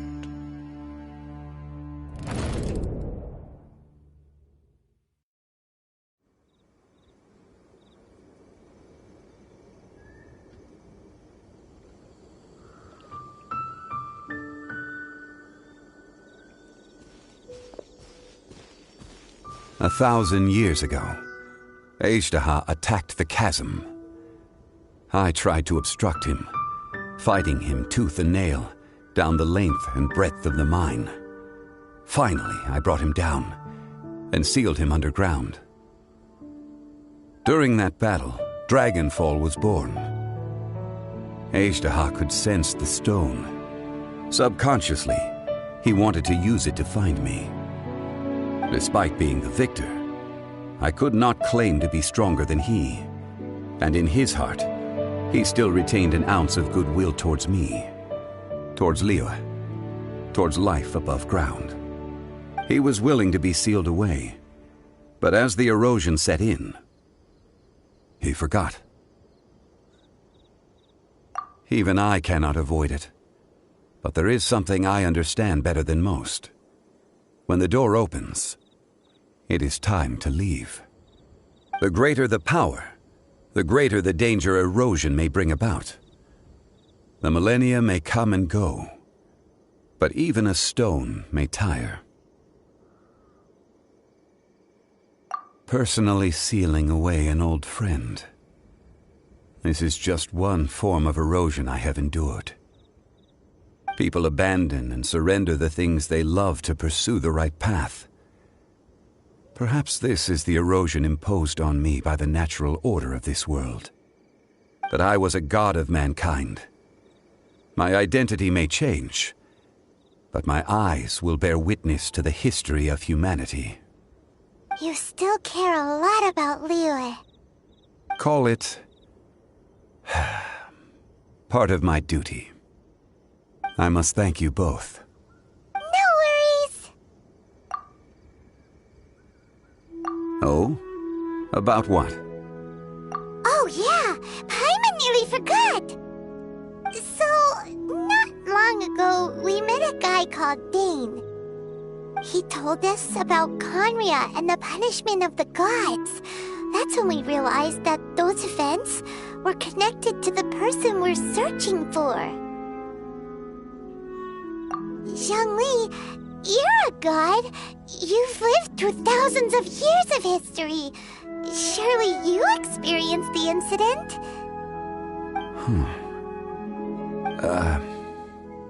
I cannot say. Why? You can't even give us a thread of information? This is so important to us. I understand, but I must apologize. This is my contract. You mean another past grievance? Like the incident with Azhdaha? Too painful to talk about? It was signed before it all began. I have always honored the contract, and kept my silence. How can you be like that? You two are friends to me. I can assure it brings me no pleasure to disappoint you. But as the god of contracts, I cannot go back on my word. Would you be ready to find out? It appears your understanding of this world continues to grow. There are many events of ages past, many secrets that lie hidden.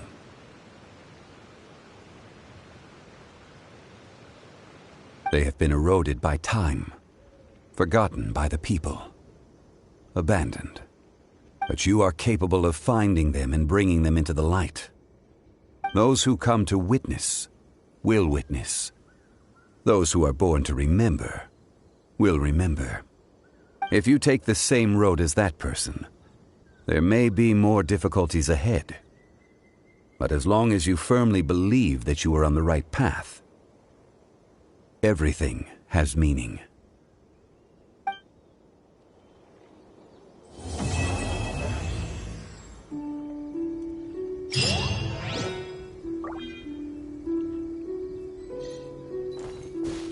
This tablet was erected by Mountain Shaper. It names Azhdaha as a terrible dragon, and serves as a warning for later generations to stay away from this place, from the seal. It's a shame. There is a fine line between good and evil. If the good and evil within him could be summarized in a single sentence... Well, never mind.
Your sister would have sided with the Abyss.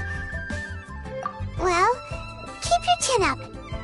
Paimon believes in both of you. And when the going gets tough, the tough get going. Right? She said we needed to reach the end of our journey. Paimon bets she still has lots more to tell us. And we won't find out what this journey is or where it will end unless we keep going. Aw, don't mention it, partner. Travel buddies are supposed to look out for one another. Although, where should we go next? If we want to continue with the journey... Oh, you mean the god that took your sister away in the first place? You're right. After all, everything that followed, all this confusion, it all started with her. Ooh, Paimon supports that idea. Just the thought of it's so satisfying.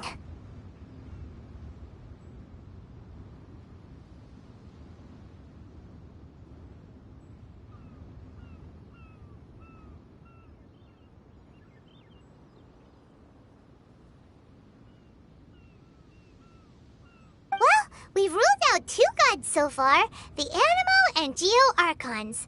So, next... Paimon doesn't think we can simply walk into Inazuma. Zhongli said it was a closed nation. We'll have to find some other way in. Why don't we ask someone from Inazuma how to gain entrance?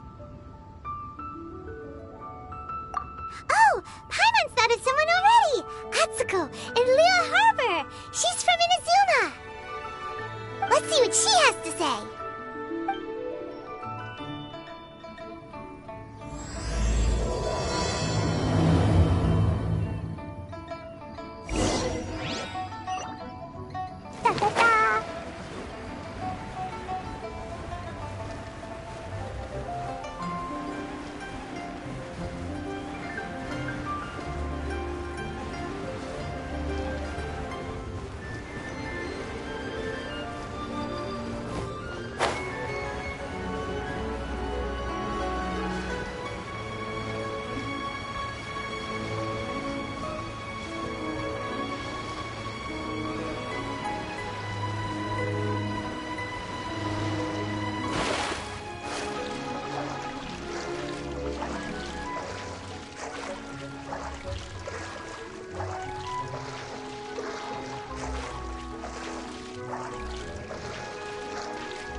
I mean good fortune, right? I'm still learning to talk like a local. Is there anything I can help you with? We wanted to ask, how do we get into Inazuma? Oh, so that's why you're here. Well, there is a way. Great! We came to the right person! But the chance of success is incredibly small. Huh. Incredibly small? Then how did you get out of Inazuma in the first place? It was in leaving Inazuma that I found out just how dangerous this method truly was. All I had to rely on was a little wooden raft that I'd put together myself. There was a storm raging ahead of me, and my pursuers were close on my tail. After I'd escaped their clutches, I floated on the open ocean for I don't know how many days. My rations and fresh water supply soon ran out, and I remember getting to the point where I was sure I'd reached the end. Then, I blacked out. But, to my surprise, my journey didn't end there. Or to put it another way, a new beginning found me. That's right. I escaped by the skin of my teeth. The fact that I'm even alive to tell the tale must be a sign that the gods were watching over me. What a horrible journey! And you set off knowing how dangerous it was? Why? Well, because everything is just too restrictive over there. The atmosphere is so stifling. The Kanjo Commission subjects everyone leaving or entering the nation to a protracted approval process, and I felt like I didn't belong there. Kanjo Commission? What's that? Along with the other two commissions, they oversee everything in Inazuma. We usually collectively refer to them as the Tri-Commission. I suppose they're equivalent to the 8 trades under the Liyue Chising. One of the obligations of the Kanjo Commission is to conduct rigorous identity checks on all individuals leaving or entering Inazuma. All non-nationals are processed centrally on Rito upon arrival. Meanwhile, the Tenryo Commission is responsible for implementing the recently promulgated Vision Hunt Decree. They act like the executive arm of the Raiden Shogun's rule, loyal, yet unfeeling. It doesn't feel good to speak ill of my home like this, but after spending so long under that oppressive atmosphere, I begin to lose all hope for the future.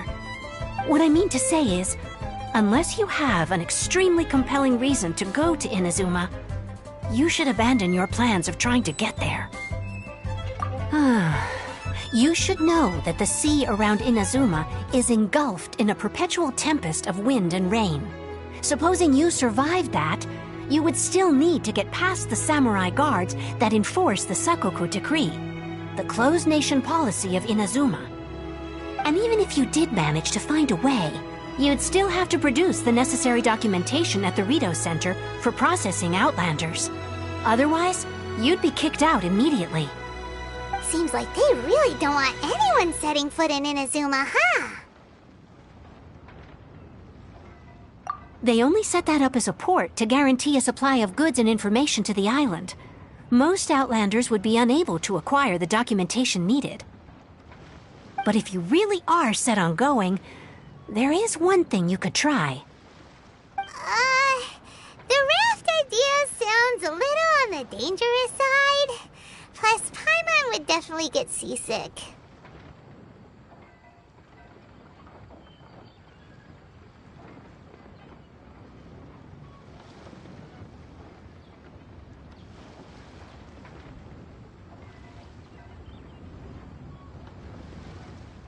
That's not what I meant. You could ask someone from the Crux Fleet if they have some way of getting you to Inazuma. They're well known in Liyue. Voyaging far and wide has made them a well-traveled group with a wide range of experiences. They may just know how to break through the storm. But it's an armed fleet, right?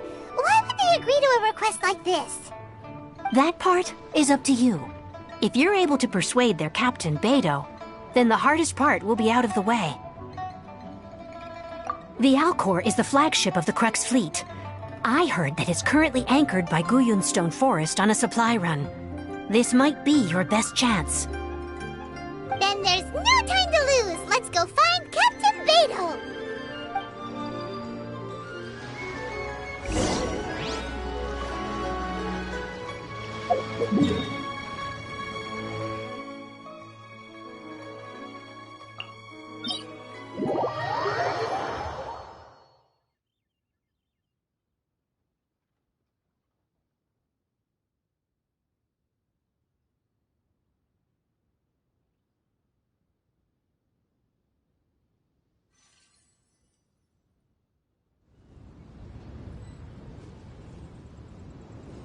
Dodoko? Dodo?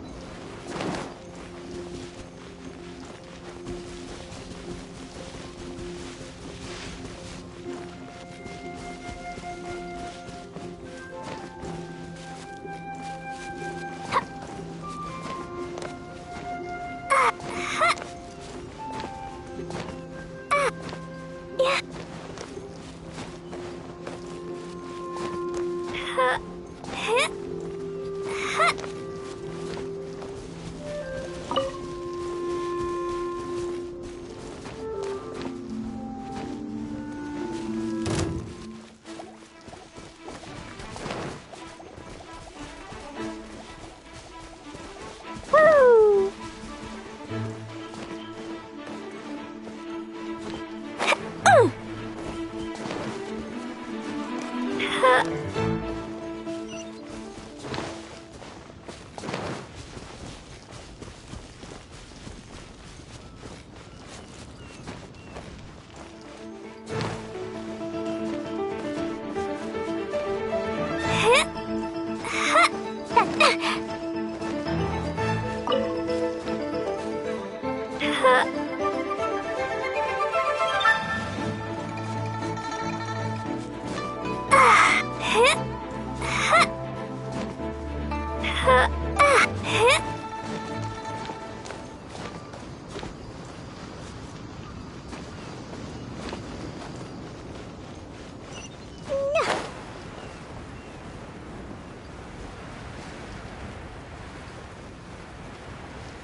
Who have we got here? Wait, I know you. You're that traveler, aren't you? The one who fought against the Fatui and Osile, right? Ningguang told me about you. A traveler of great insight and remarkable skill has saved Liyue, she said. She's a hard one to please, so praise from her is high praise indeed. I remember thinking at the time that it'd be good to meet you in person. Judging by the clothes on your back and this floating thing, I guess that time has come.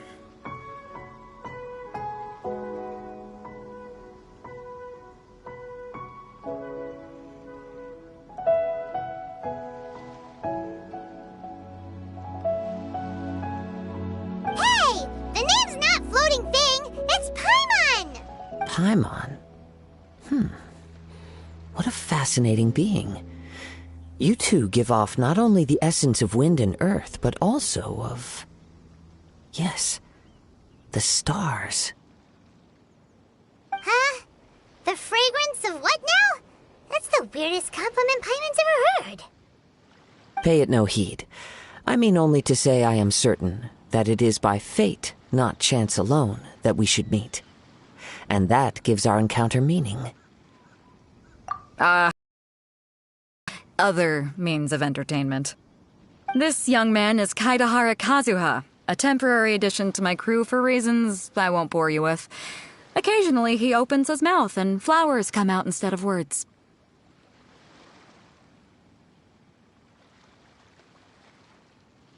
With this fine ship and the soft sea breeze, would it not be romantically irresponsible of me not to acknowledge it with a line or two of poetry? Well, I can't argue with that. Okay then. Once the clash is underway, I'll give you a chance to perform.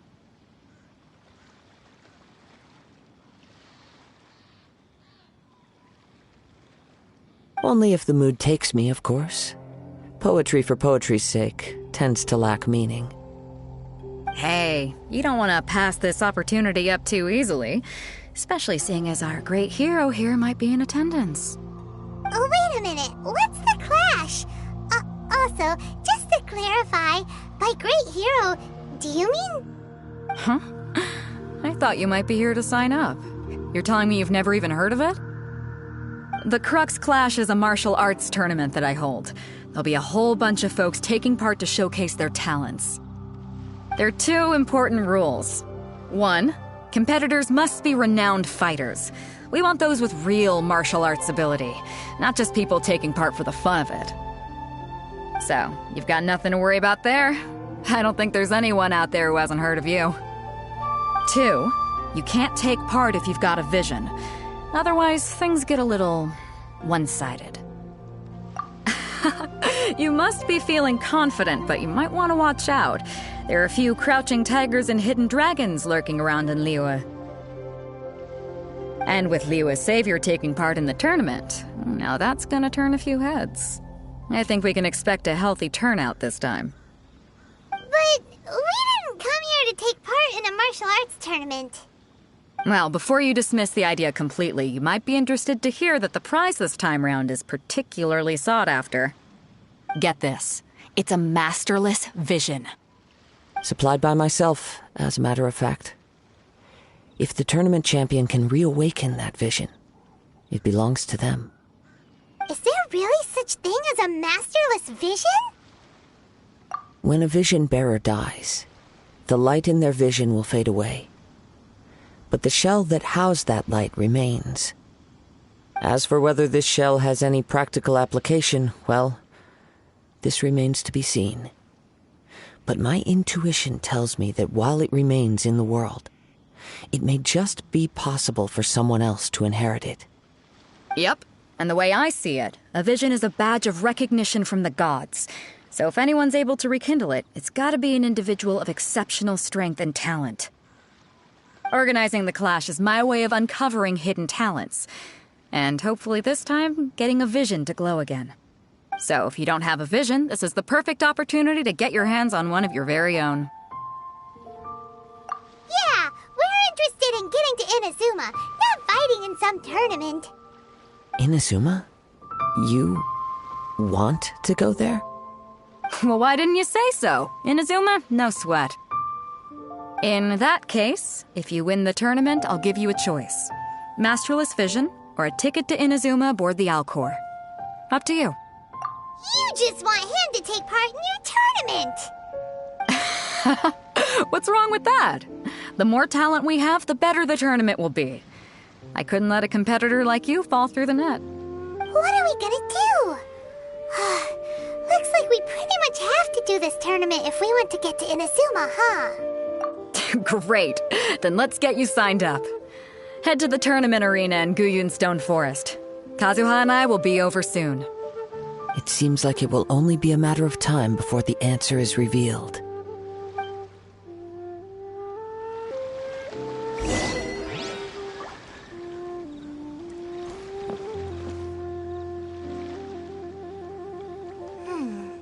What in the world do those symbols really mean?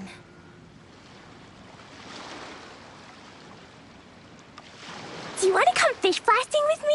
I'll get grounded for a whole day, but it's way worth it because the fish taste so good.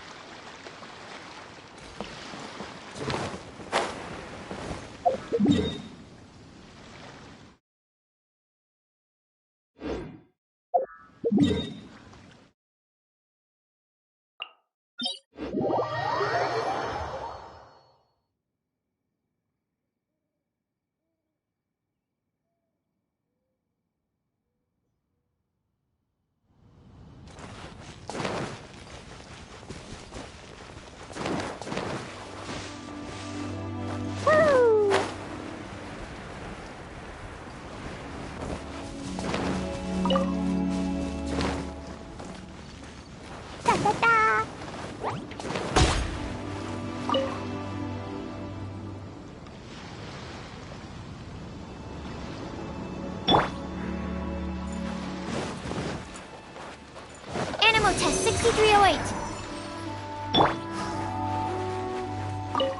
La la la. Woo!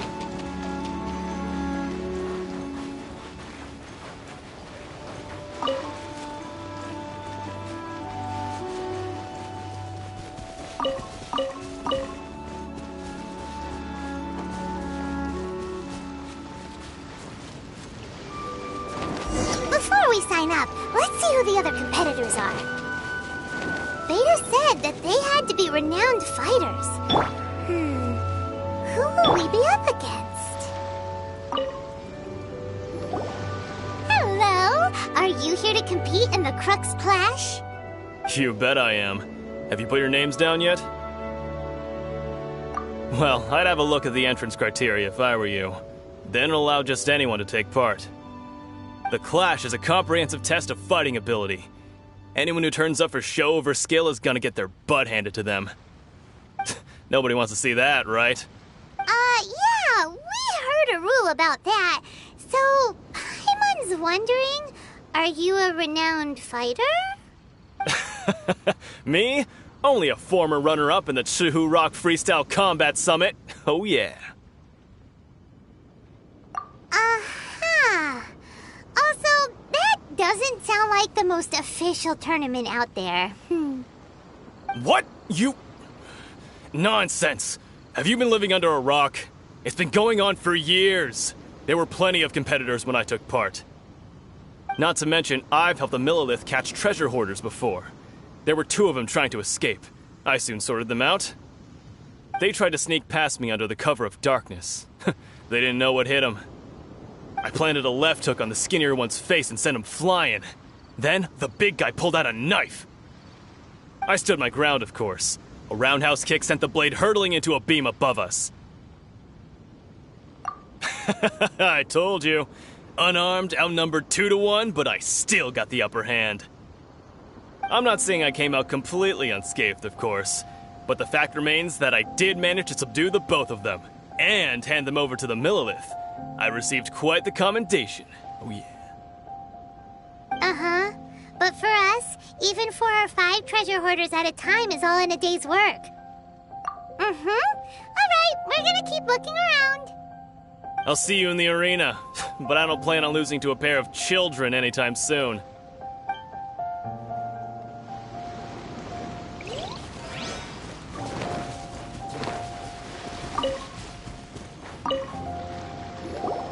Hey, youngster. Are you here for the Crux Clash, too? If so, seems I found myself another new adversary. So you're also here for the tournament? You better believe it. I wouldn't be here if I didn't think I could walk away as a champion. For me, obtaining a vision is the final and most important piece in the puzzle that is my life. No. It's not about what I want to do. This is about who I want to be. I am looking to become a perfect person. I know how that sounds, but let me explain.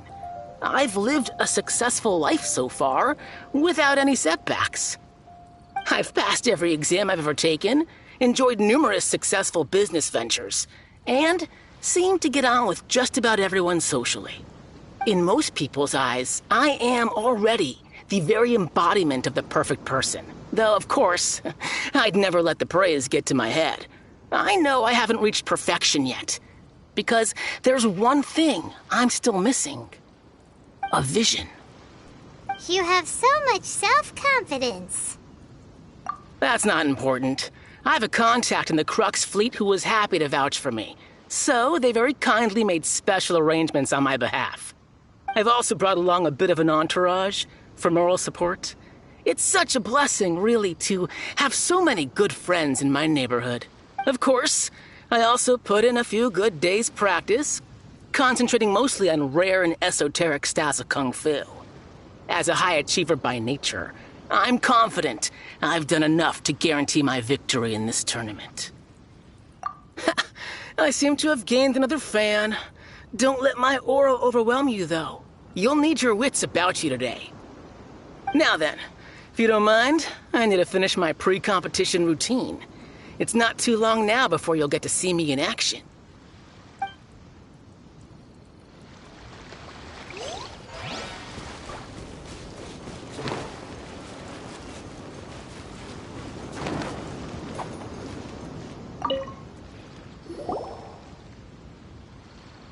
Hi there! Are you here for the Crux Clash too? That's right. Nothing beats real-life combat for honing your skills. That's what our master taught us. But this tournament is more than just a chance to put training into practice.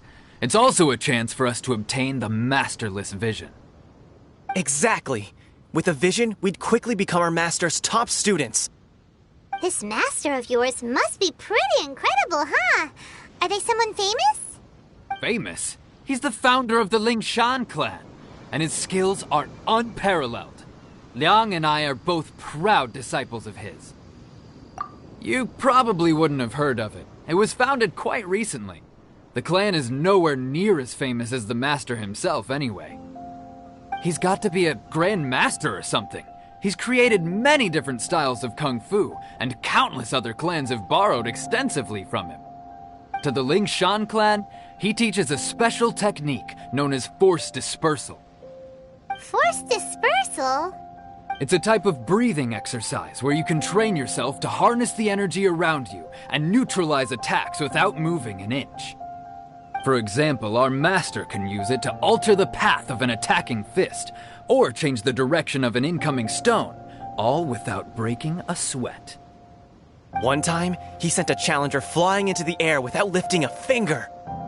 It sure is, but it's extremely difficult to cultivate this ability.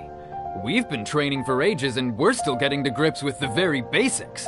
There's no way we could use it proficiently yet. We're clearly not that naturally gifted, or we would have at least gotten the gist by now. If we don't start making progress soon, we'll probably run out of money to pay the tuition fees and still have nothing to show for all our training. There's a tuition fee? Of course! This is a grand master we're talking about here. He doesn't have time to waste. If you want face-to-face training, you've got to show you're sincere about it. But here we are, having trained under him directly all this time without even a hint of improvement. Master is getting increasingly impatient with us. Recently, though, we heard that a vision bearer joined the Guhua clan and made pretty much instant progress in their training. So, if we can get our hands on a vision too, maybe we can finally make our master proud. Well, we have to try something new. Otherwise, we're stuck in the same situation.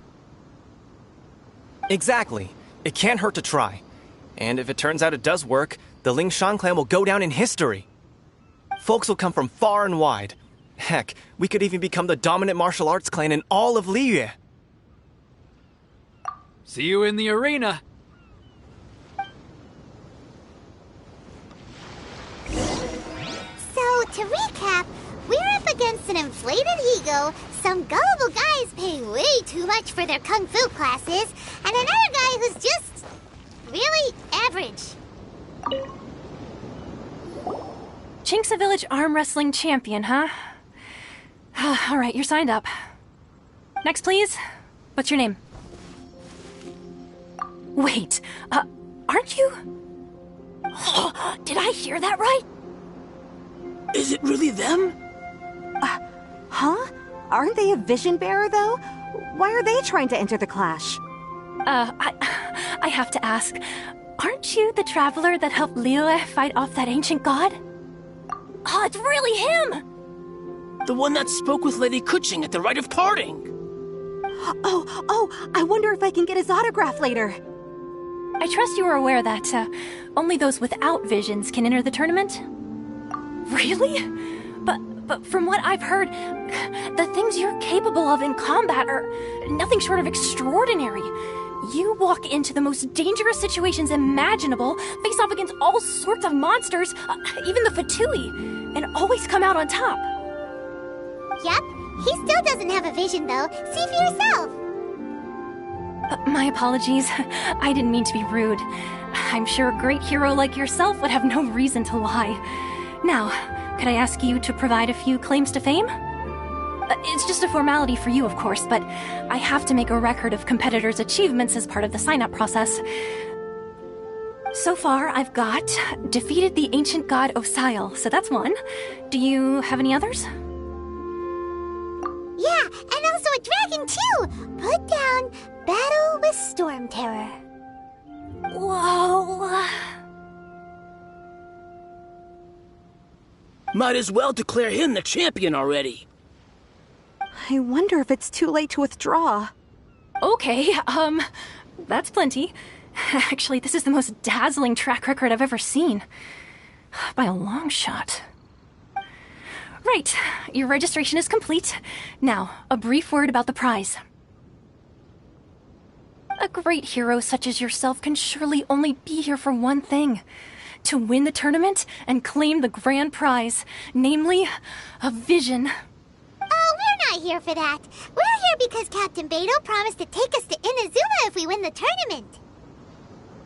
There's another prize, too? Oh, first I've heard of it. Beto must have upped the stakes this time to attract top talent. But why would anyone want to go somewhere as dangerous as Inazuma? I see. So, I take it you discussed your terms with Beto in advance, then?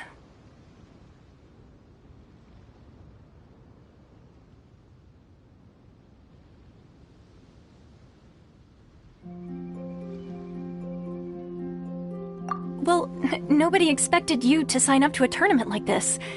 I can hardly believe it myself, to be honest. Anyway, the qualifying rounds are about to begin. I'll leave you to your preparation.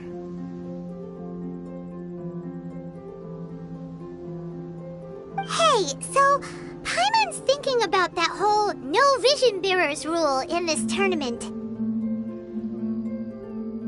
Even though you don't have a vision, most people in Teyvat think that you can't manipulate the elements without one. So Paimon thinks you probably shouldn't use your elemental abilities during the tournament. You know, just to avoid any misunderstandings. In any case, looking at the competition, it should still be pretty easy for you to win, even without using any elements, right? Alright, it's showtime! You got this! You seem like you're raring to go. Are you ready to compete?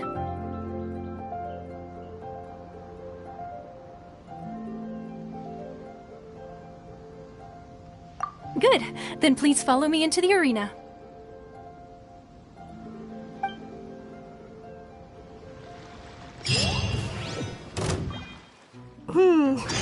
Seems like you've got a pretty good chance of winning this thing. Our next competitor is seen by many as the favorite to win this tournament. His first bout begins now! Come on, let's go sign up. You? You're the hero they're talking about? Ugh, how am I supposed to win now? What a strange guy. Why was he so confident to begin with?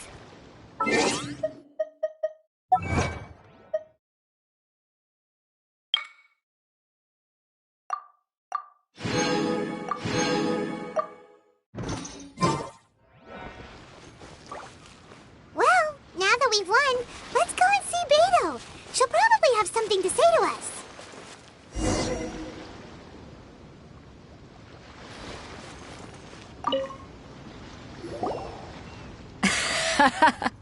I knew I wouldn't regret introducing you as the favorite. So, what do you think, Kazuha? He totally dominated that guy and did it with style, too. Impressive. But I also observed our favorite exercise some restraint, as if to protect the opponent from serious harm. Well, I've fought my fair share of battles, both big and small. And I say, after the show he put on just now, he's more than convinced me of his ability.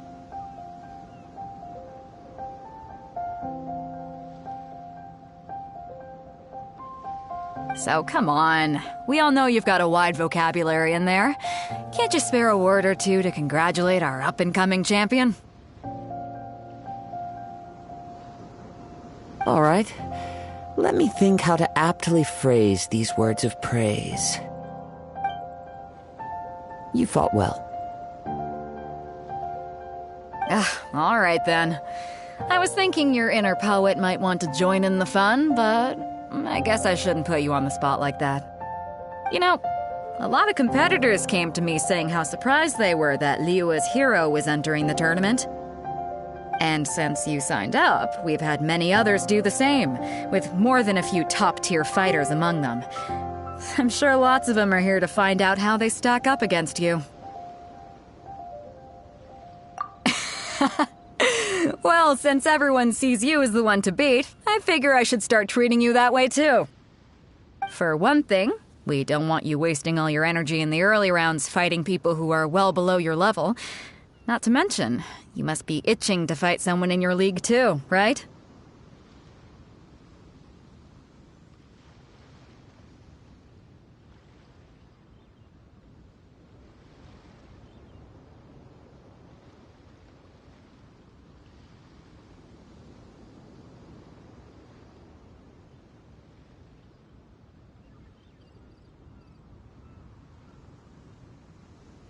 So, I'm putting you straight through to the semifinals.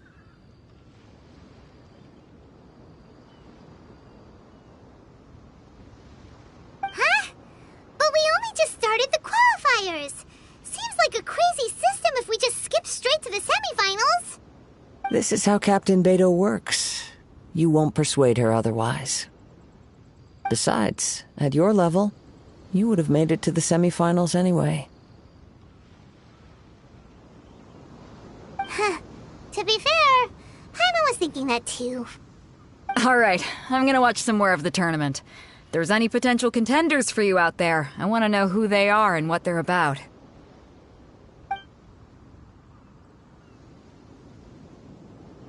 We're finally here, folks. The rail show is about to begin.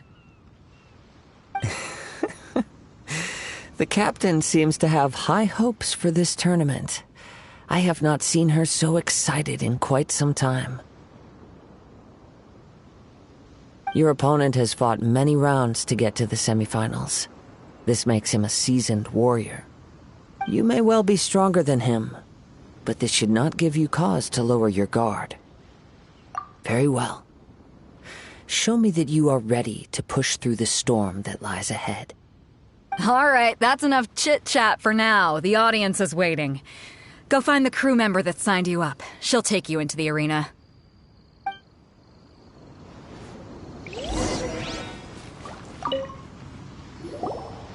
Your opponent in the semifinals is new to the Crux Clash, but he has quickly become the dark horse of the tournament. I do not doubt your abilities, but I would suggest that you make sure you are fully prepared before you begin. Relax. My guy's at the top of his game. He ain't gonna leave. Okay, follow me. What you got? At last, the moment we've all been waiting for. The semifinals have begun. Who's it gonna be this time? The hero or the dark horse? I don't care about the prize. You're a strong opponent. That's what I'm here for.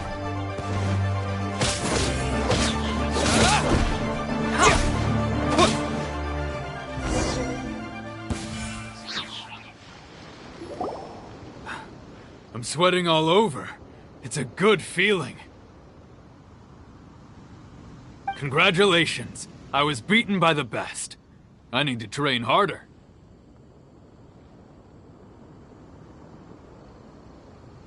Right! For a moment there, Paimon was a little worried. If you had a vision, you'd definitely be one of the strongest around. I wanted a vision once, when I was a kid. People said that if you're strong enough, you'll have your chance to get one. But mine never came. I lost interest eventually. You can't depend on a vision like you can your own body.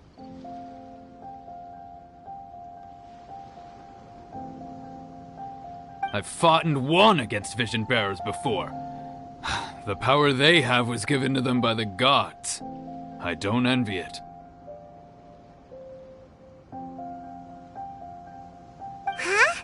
You mean you didn't sign up to try and get your hands on that masterless vision? No, I didn't. I only wanted to pit myself against other fighters and see who was the strongest.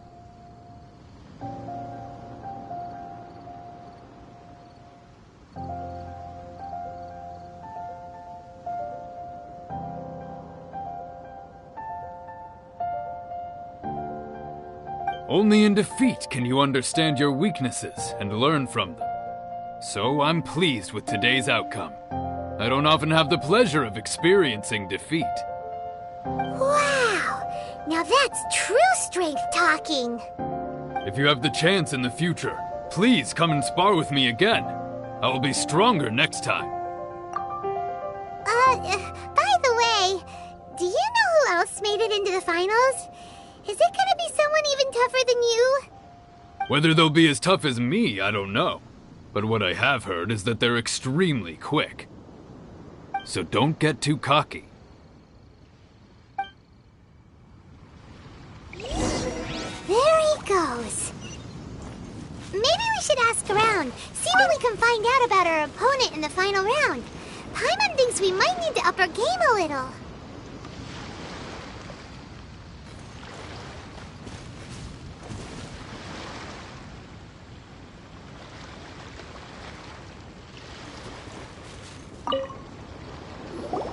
Ah, it's you! I watched your match. What a stunning performance. I myself was eliminated in the third round. Shame. If only I could have advanced one more round. Maybe next time, huh? By the way, do you happen to know who else advanced to the final round? Why, yes. He's the same one who defeated me. He is a formidable opponent, quick on his feet and swift to take advantage of his opponent's missteps. I faltered for but a brief moment, but before I knew it, he had me on the floor. Given my stature, I have no fear of squaring off with physically strong opponents. But faced with a nimble, agile opponent such as him, I found myself completely out of my league. Still, I'm sure he'll be no match for you. Hey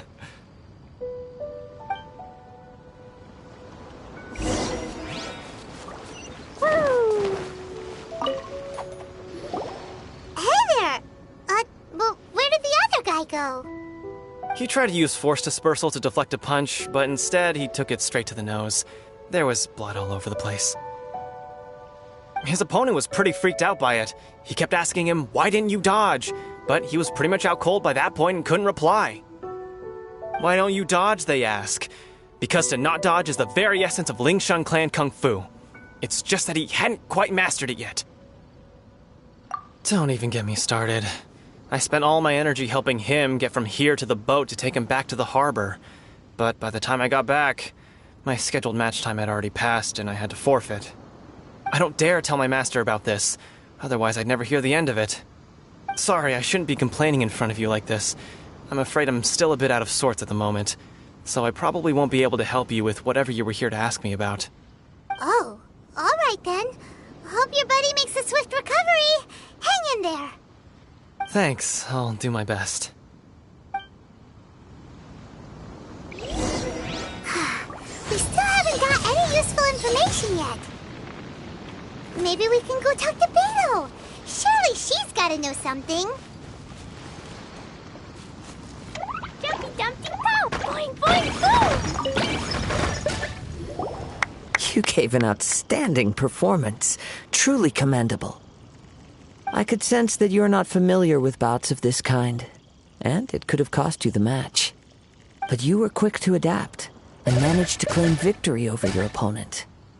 That is a most invaluable skill. In fact, I discerned this not from what I saw, but what I heard. The ground beneath your feet, and the pattern of your breathing. But it is nothing remarkable, for I discerned nothing more than Captain Beto did. He's right. But in my case, I was purely relying on previous experience. I guess not using your elemental powers must be quite new for you, huh?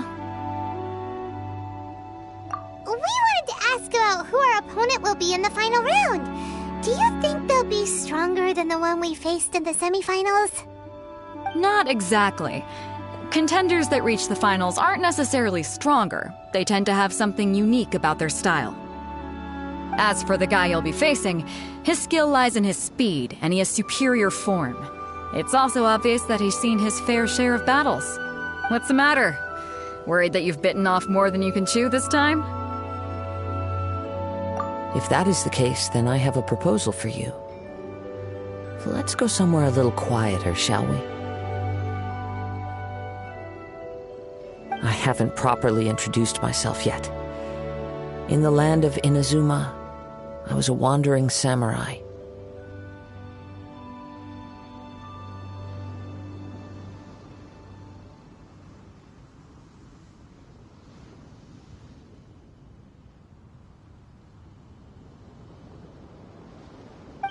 Yeah, we could tell that from your getup. But at the same time, when you talk, you don't really sound like someone who's used to waving a sword around. It is true that I am versed both in literary and martial traditions. But on the straggling path of a wandering samurai, is there harm in acquiring a surplus skill? I do not mean to flaunt my martial prowess, but I myself have witnessed reputable fighters hailing from across the lands. I do possess some knowledge regarding your opponent's particular skill set. Given your talents, a few hints from me will be all that's necessary to bring your opponent down. Hang on. Don't you think you're bending the rules a bit there? Gathering intelligence is an essential part of any duel. You must know your enemy. Besides, our favorite here has fought many battles on their journey from Mondstadt. Such impressive feats require more than just bravery alone. You betcha! Wait a second. We never told you that we've been to Mondstadt. Does one not leave a trail when traveling through the wild? In return, nature also leaves its traces upon you. However, there is only so much that can be discerned from these traces. I sense that many things about you elude me still. These are the things I am curious to know about. Come with me. Some post-match entertainment is in order.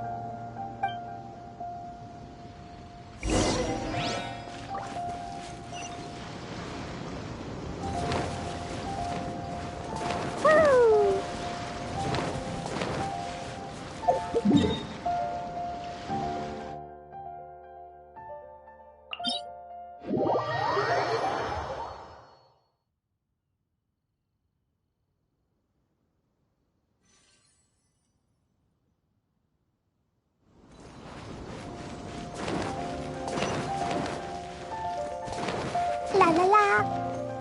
Woo! La la la.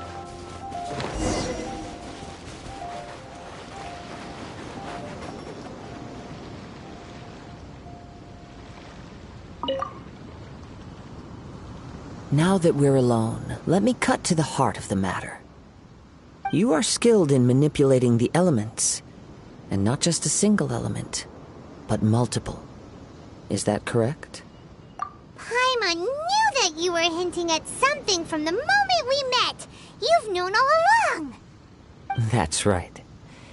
If the other contenders were to catch wind of your elemental abilities, let's just say it would cause some unwanted misunderstandings. If I'm not mistaken, you share these considerations, given your reluctance to use elemental skills even in the heat of a match. When I talk about that which I see or hear in you, this is not poetic symbolism at play. I mean these things in the truest sense possible. Since a young age, I have been attuned to the tidings of nature. I hear the breath of the wind and the whispers of the leaves. It is things of this nature that I also hear from within you. Nothing more. As crazy as all that sounds, somehow Paimon still believes you. My humble abilities are negligible compared to your incredible feats. To think a human could wield the elements without a vision. And not to mention your incredibly complex scent, like that of some mysterious being.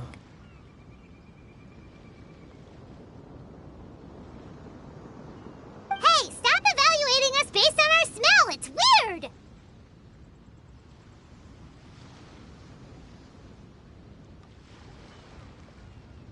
Could you perchance enlighten me as to how you managed to obtain your combined elemental abilities? Extraordinary. So then, might I be so bold as to inquire how exactly it is that you learned to channel elemental energy and even wield it in combat? Aw, it's nothing really. Paimon just told him whatever came to mind. It's been a long journey, and many things have happened along the way. Somehow, he just naturally learned to use the elements through it all. Honestly, even Paimon doesn't understand how it all works. Perhaps such unfathomable things are the essence of the gods and the visions they grant. However, I still wish to have the honor of seeing how you wield the elements. Perhaps it may yet reveal something to me. Of course, I too shall share with you all that I've learned. That will make it a fair exchange.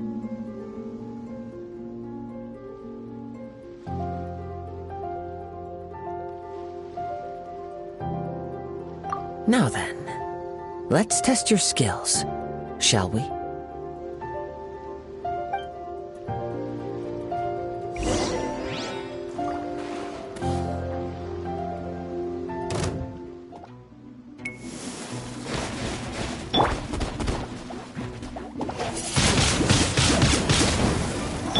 Animal hypostasis absorption test. Animal test 6308.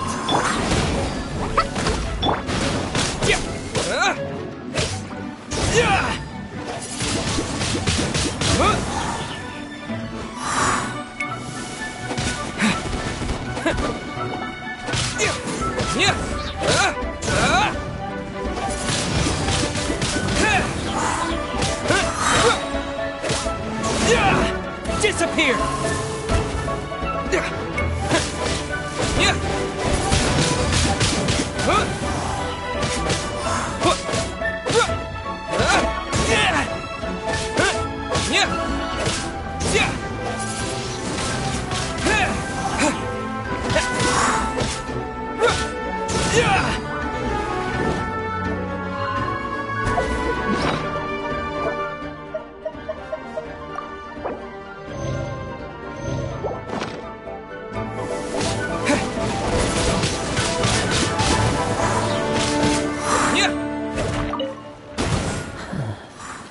You control the elements without a vision. That means... Oh, pay no attention to me. I was just talking to myself. I will be sure to observe your battle intently.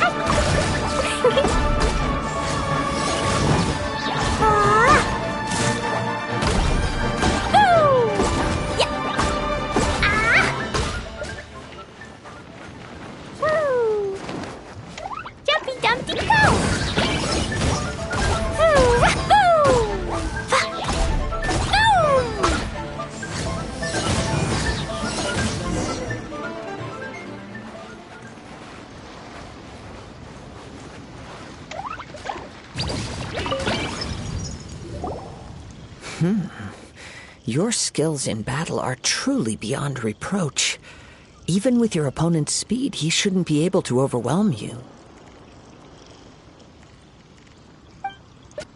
Your opponent is skilled at controlling his breathing and maintaining balance, which enables him to execute moves that many would find impossible. He relies entirely on the element of surprise to defeat his opponents. In other words, as long as you remain mindful of his ability to detect weak points, then his attacks should pose no threat to you. Please, save your thanks. If anything, I should be thanking you for the opportunity to witness your command of the elements that defies all known principles.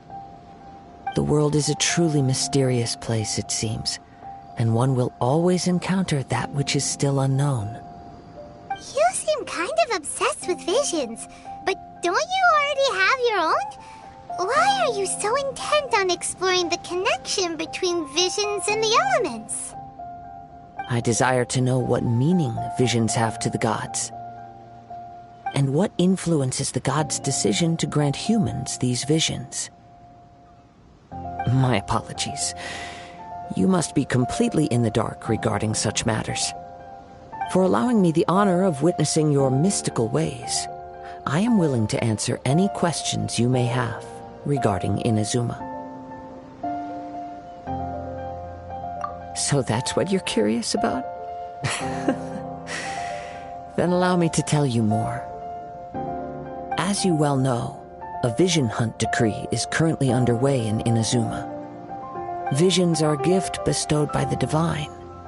People that have accepted this gift are now having their visions confiscated inexplicably, sometimes in circumstances that leave their original recipients dead. In the outset, supposing each of the 7 archons had their criteria for granting visions to living beings, then does the current Electro-Archon now doubt these criteria, or even the act in and of itself? Not to mention, with no new Electro-Visions having been granted for such a long time, it would seem that we can infer something of the Raiden Shogun's feelings on the matter. She sounds less like an Archon and more like a tyrant. As far as I know, she is an Archon that pursues eternity. She will relentlessly carry out her will with no regard to what others may think or feel. Liyue's contracts are meant to benefit all who reside within Liyue. But what does Inazuma's pursuit of eternity bring to its people? It goes without saying that the people locked within Inazuma do not fare well these days.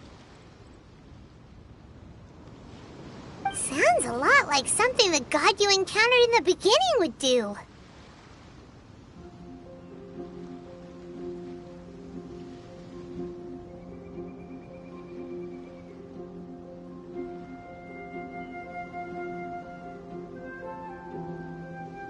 Oh? Have you encountered the Electro-Archon before?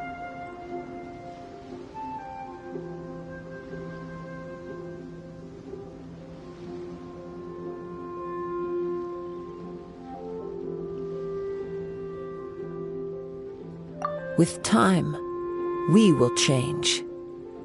But the Shogun will remain the same. If you wish to find her, she will forever be there. There will come a day when I too shall wish to understand the answers to eternity from her. Ah, the time for your match is approaching. Oh, right! We got so distracted talking about Inazuma that Paimon forgot all about the tournament! If you have no other matters to attend to, then we can return together. Very well. Just be sure to not be late for the match.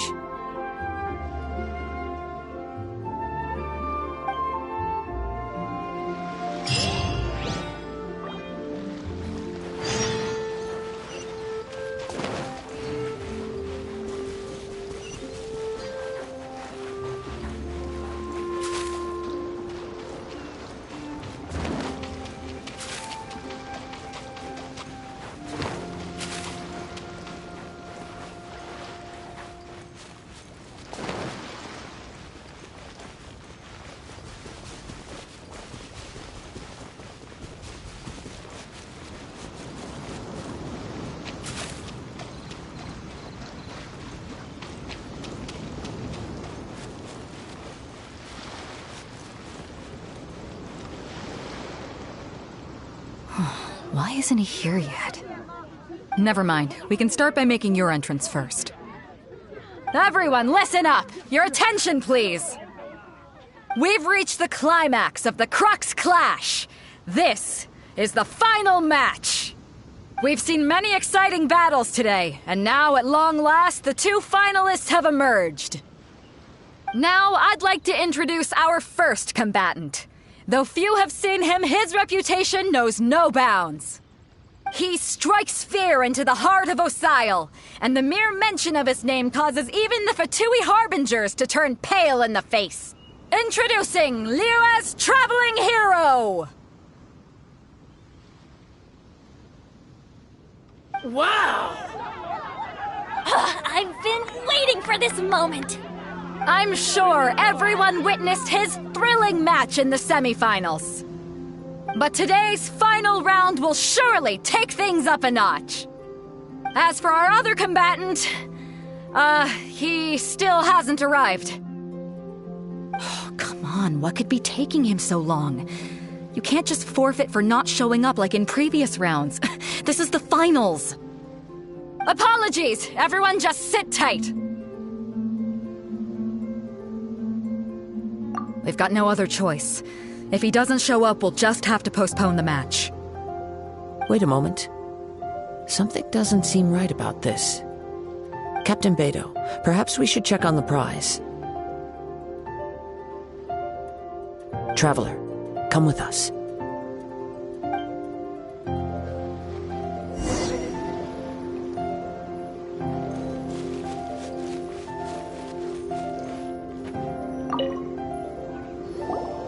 Let me see.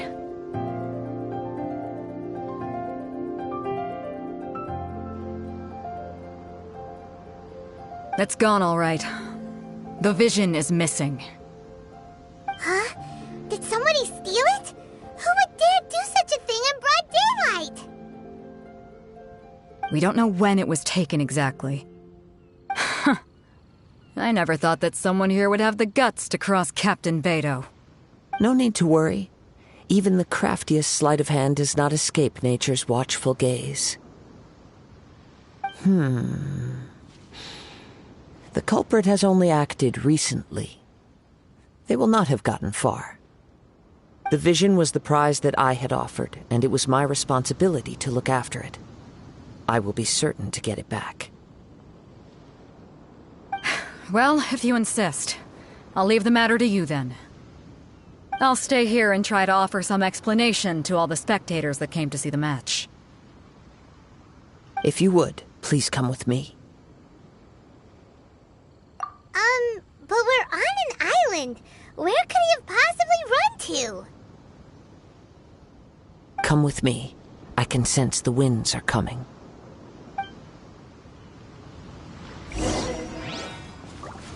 La la la. Huh? A wind current? The winds have come at an opportune moment. Let's seize this chance. Ride the winds upward. From there, we can continue our search for clues.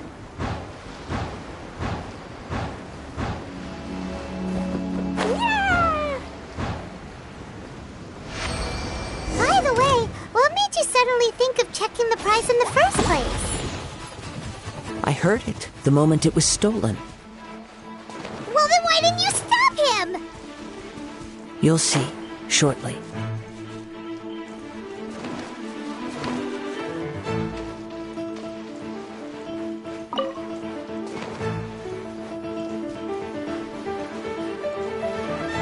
The winds are guiding us forward. The culprit is on the opposite shore now.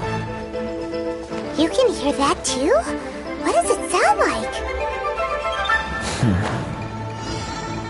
Hubris. This way. Follow me. There may be an ambush waiting for us up ahead, but I trust that you are well prepared for such a scenario.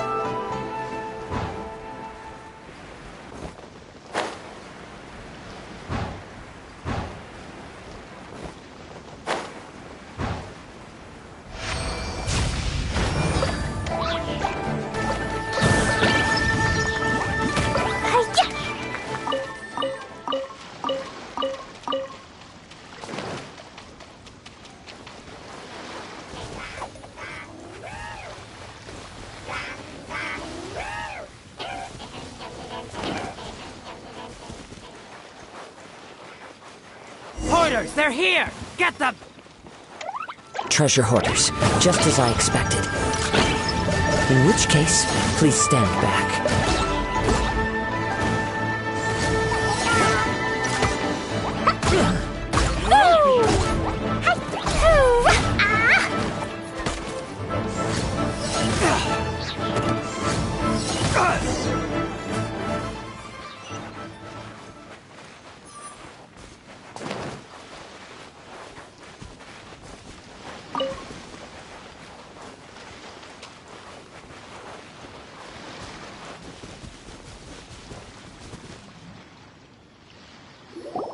You caught up with me? How is that possible? I had even prepared a boat to ensure a quick getaway, and still you caught up to me! No boat could ever match the speed of the wind.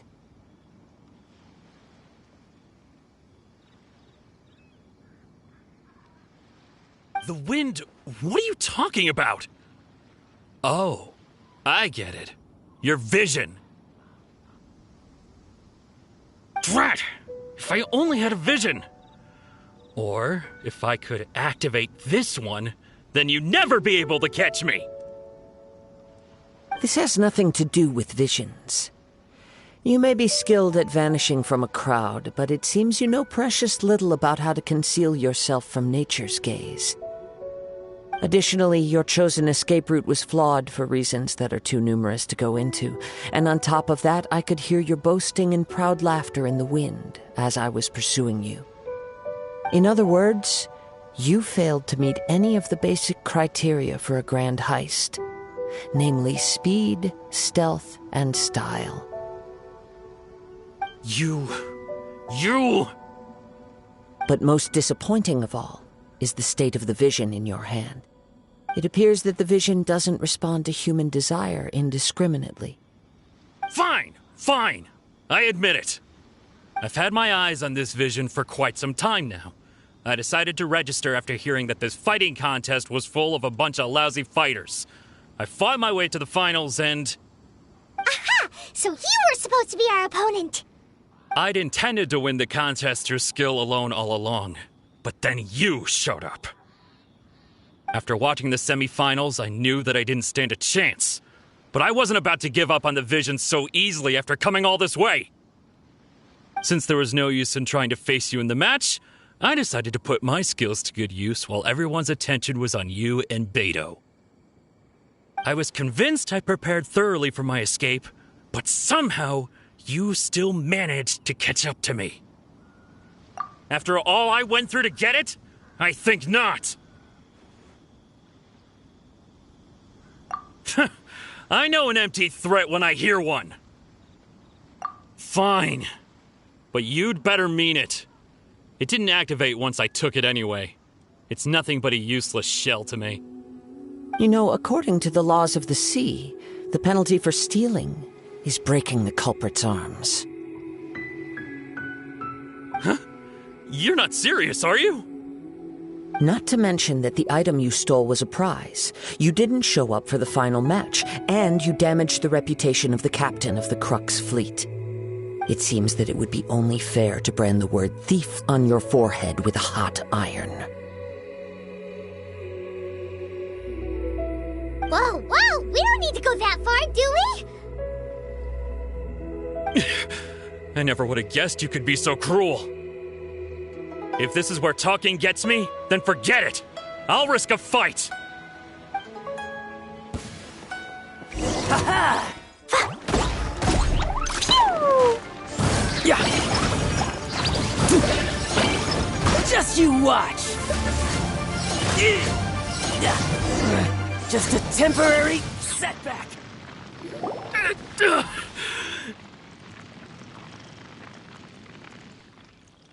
No! Do what you want, but please, don't brand my forehead, please!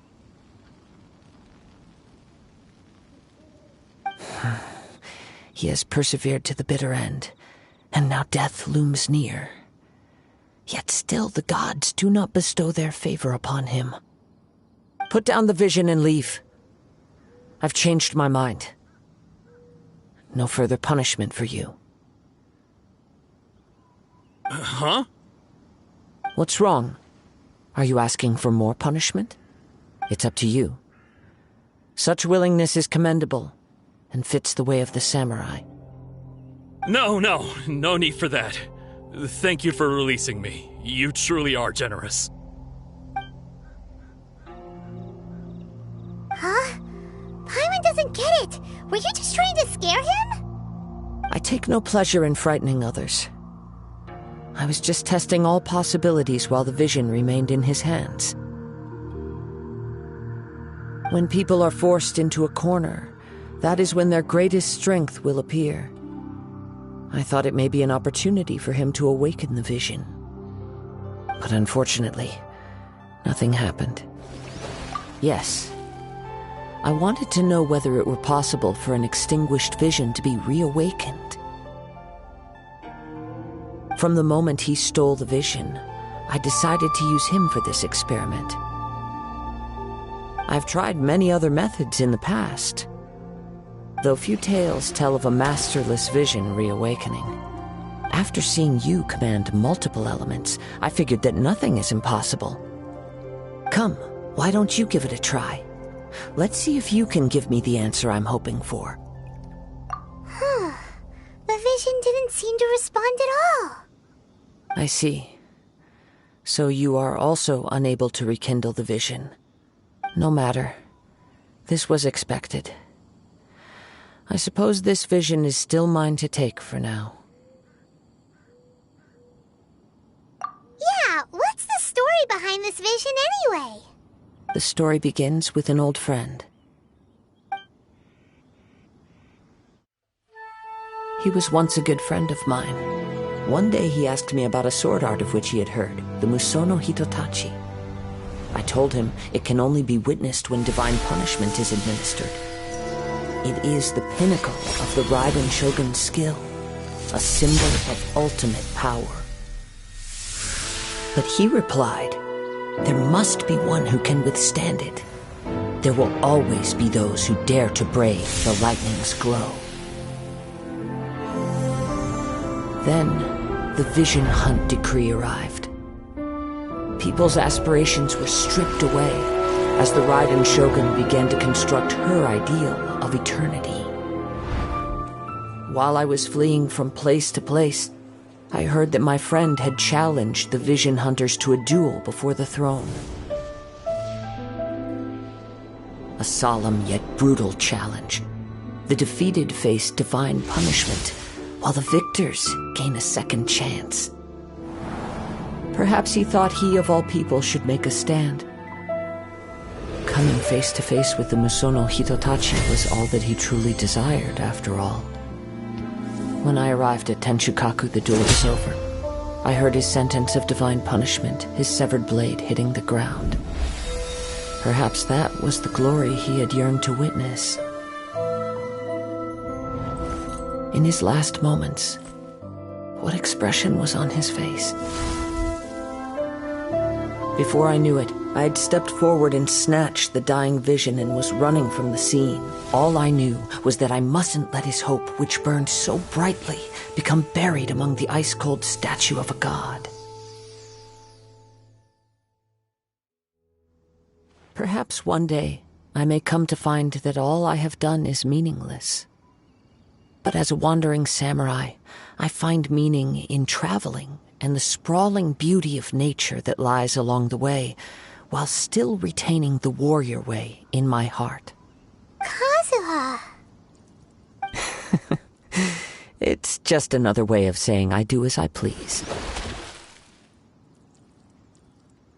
All right then, it's time we returned.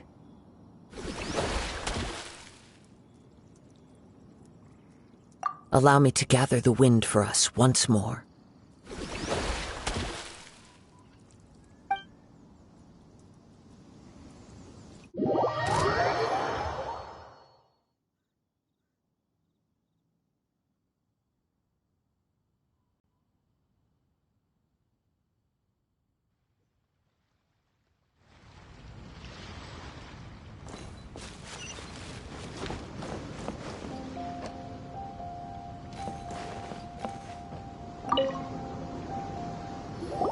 Huh?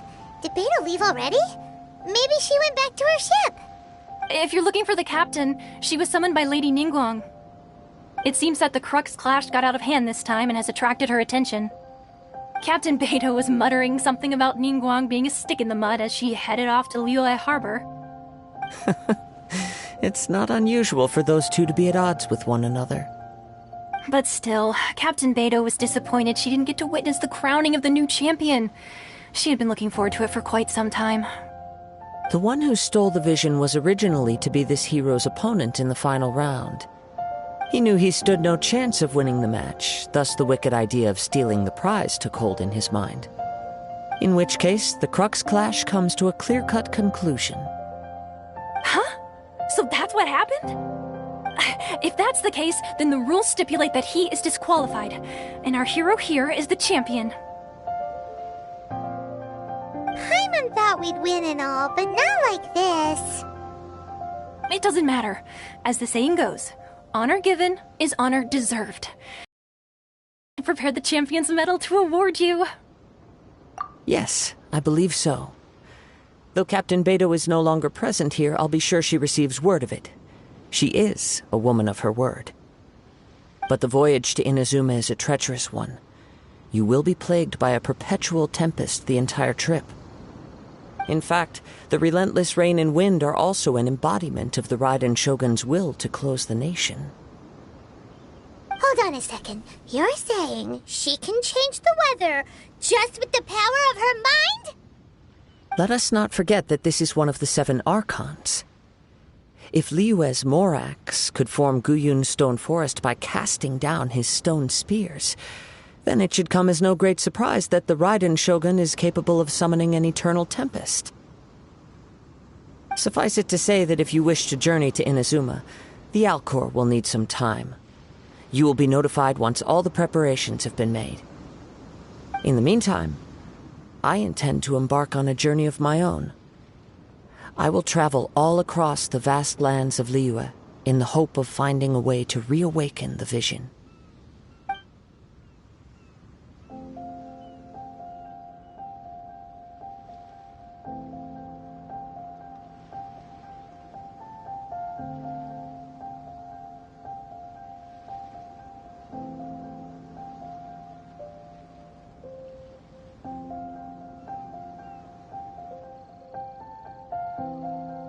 Thank you. May both our journeys prove meaningful. One final word of warning. The part of your journey that lies after the storm may well prove to be the most arduous.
Oh, heavy.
Dodoko? Dodoko, where are you?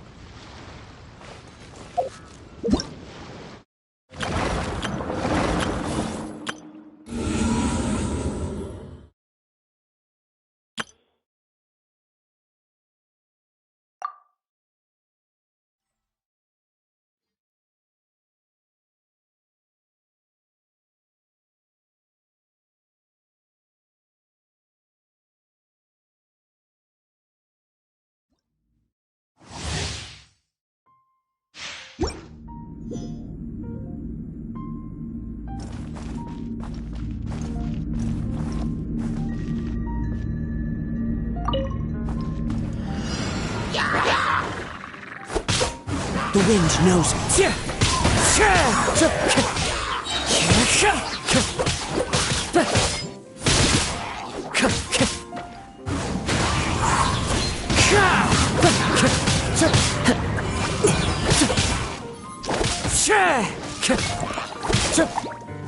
Into the wind.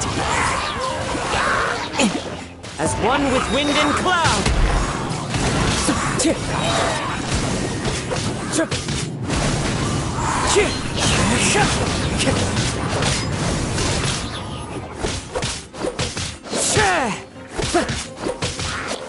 One with nature.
Take cover! Yeah! Boba, get them!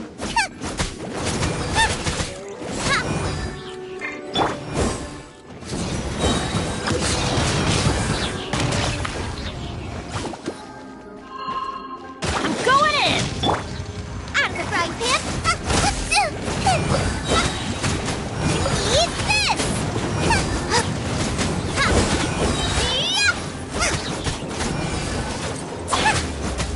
Boba!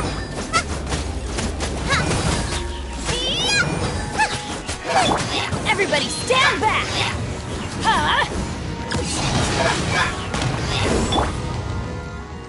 Out of the frying pan, you're toast!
I taste blood.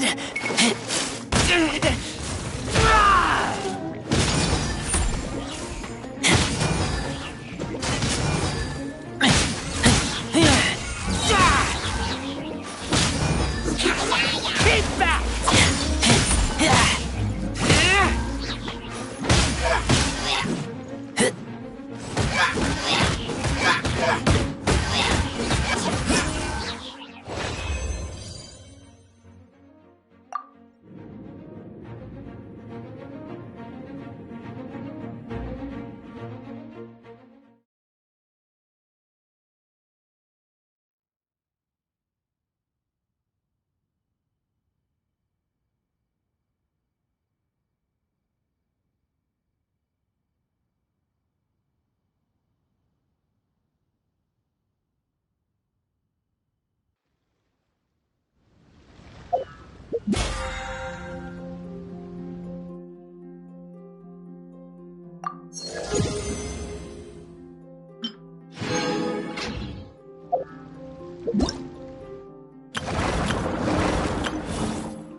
These bombs, so heavy.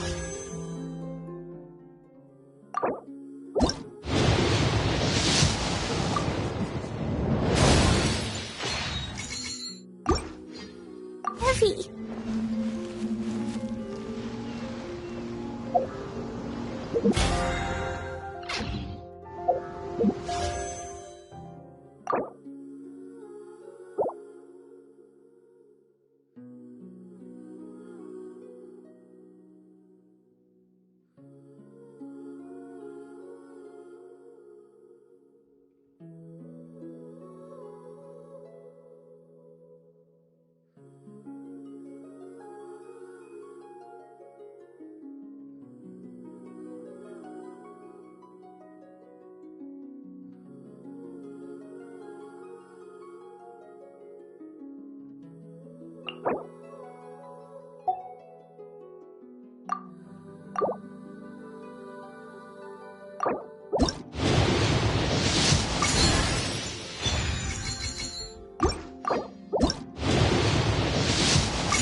Explosion inside city wall. Grounded be thy woe. Explosions can hurt.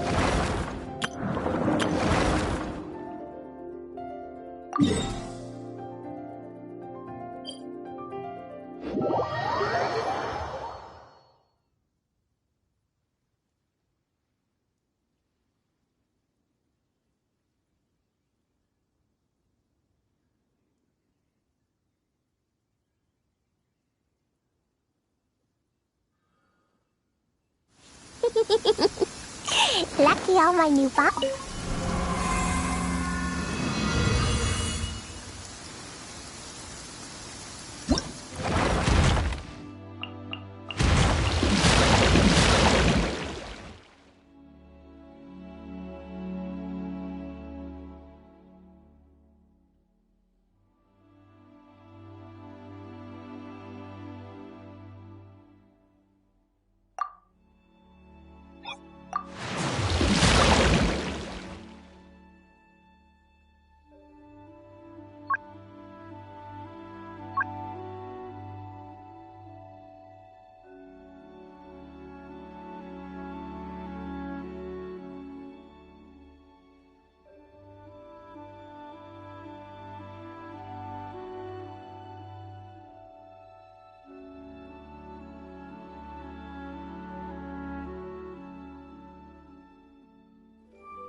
An assassin from our homeland, or a fool who trespasses upon the waters of Chainsa.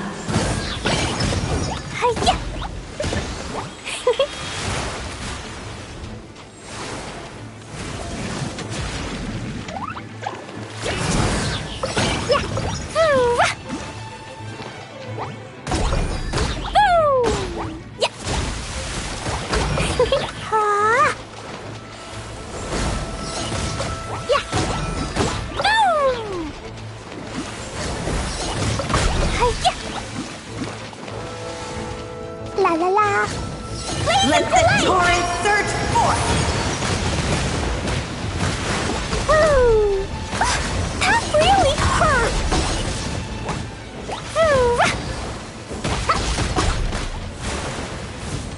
River carving rapids!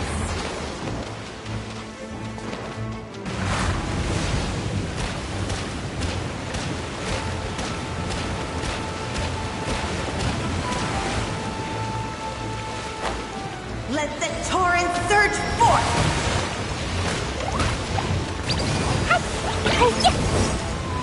Surge of vengeance!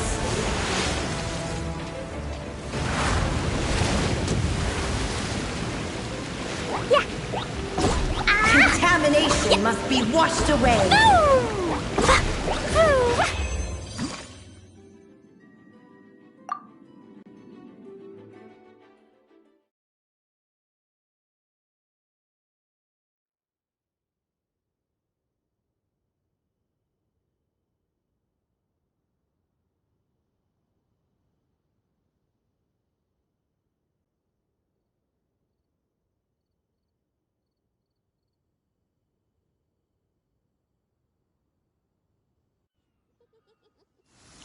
Lucky all my new bombs are waterproof.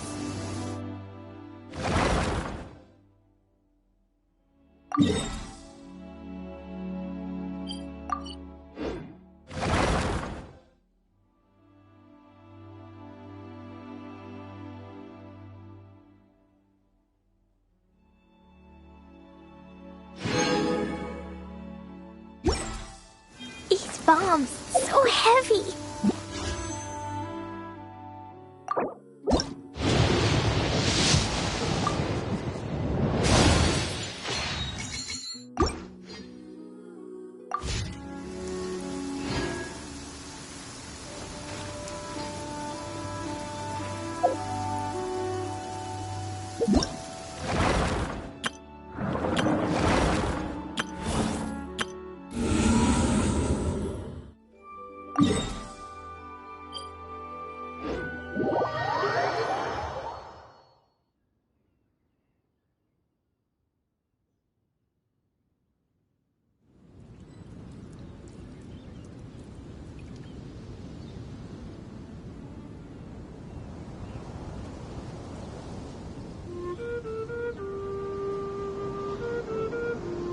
Dodoko?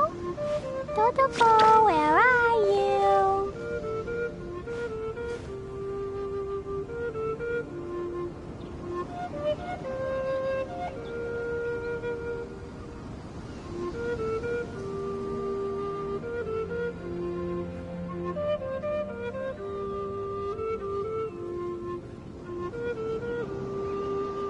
These bombs, so heavy.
La la la.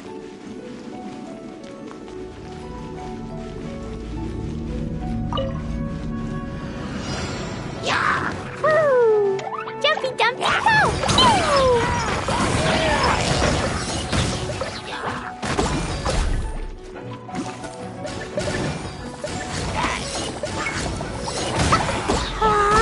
Ouch!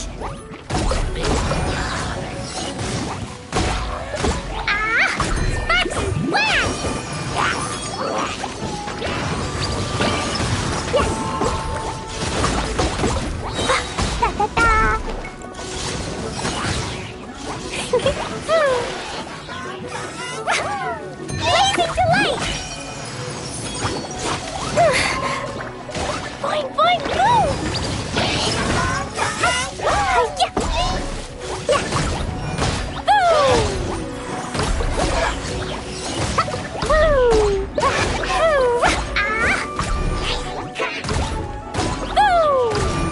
La la la!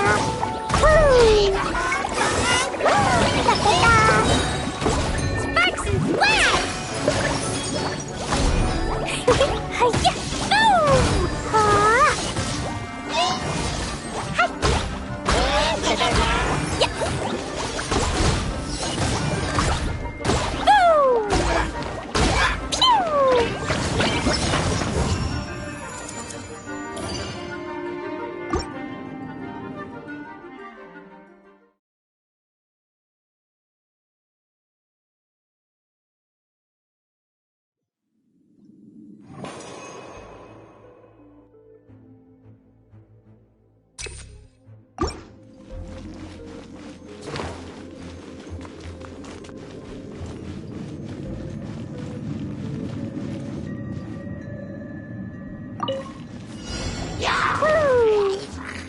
La la la.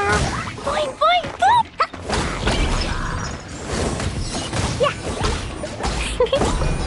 Jumpy, dumpty. Blazing delight.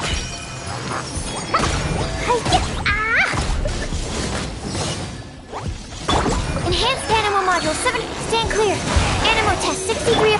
Teamwork is dreamwork.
Boing, boing, boom!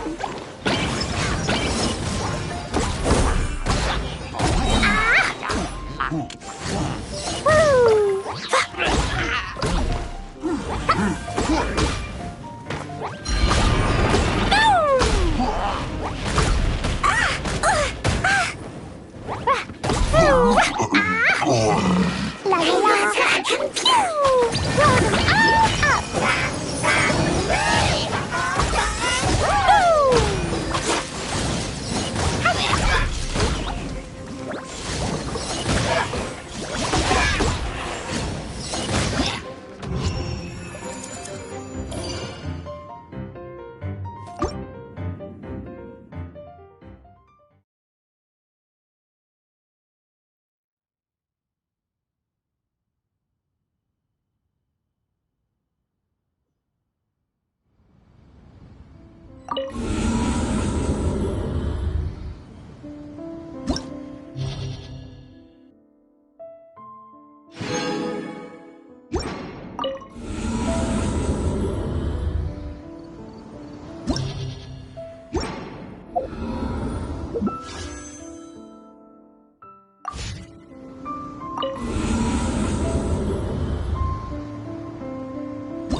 Orders given. Orders received. Rise.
Another test. Teamwork is strength!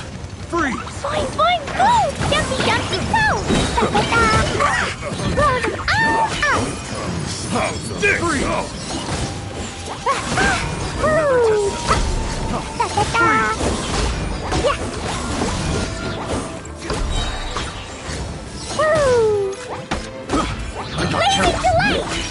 The wrong test subject.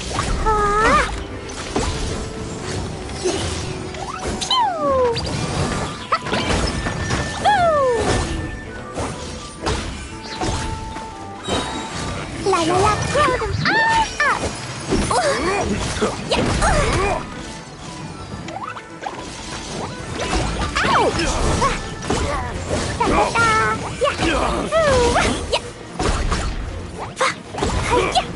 I wasn't done. Blazing delight! The hunter becomes.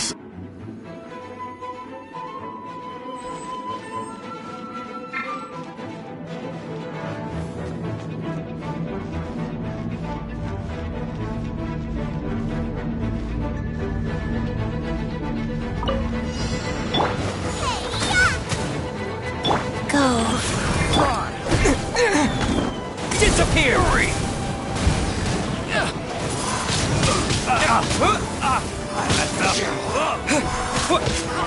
Fury!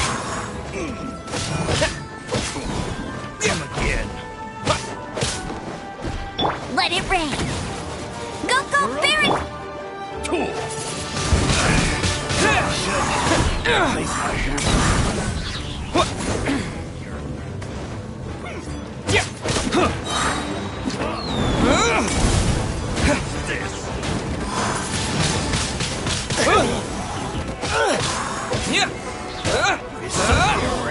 such a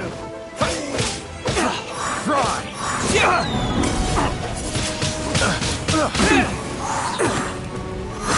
You're up. This is not the end. Sacred name, Fortune Preserver. No escape! Get him! Gooba, get them! You're open.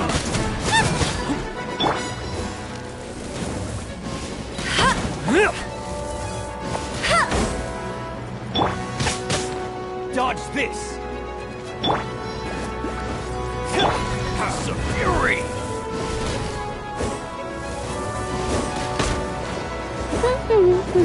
Bet you can't keep up with me!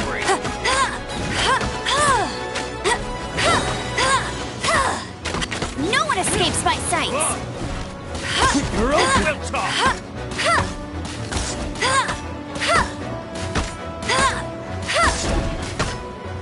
Jab, cross! You're open. It's a fury!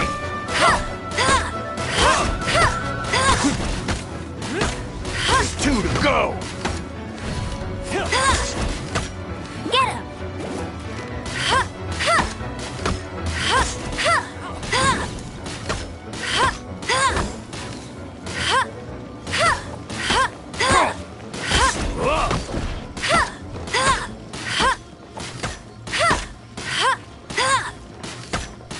It's a fury!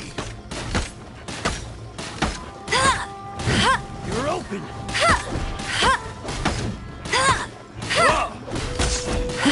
Well caught!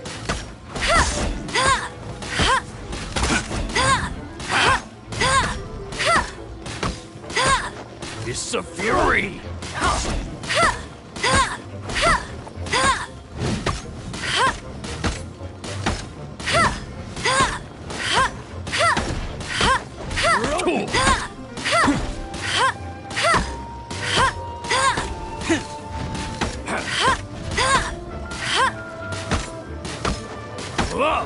It's a fury!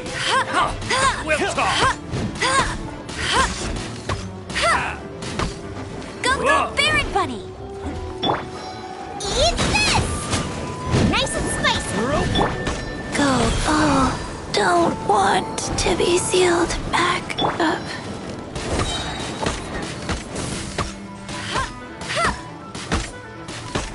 Jab and cross!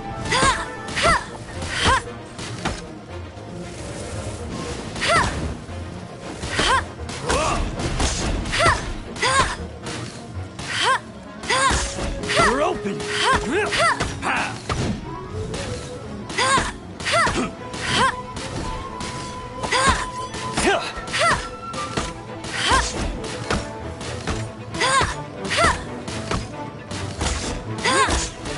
It's a fury! I'll race you then, no escape!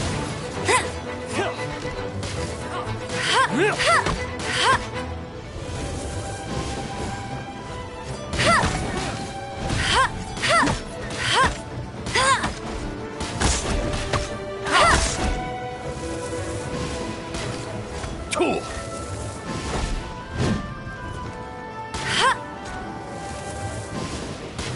It's a fury!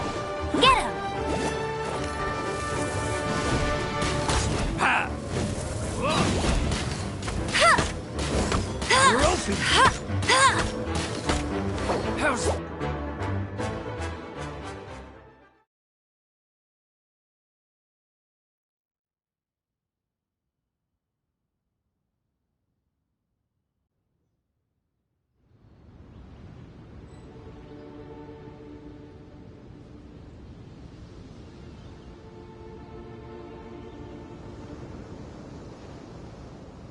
These bombs, so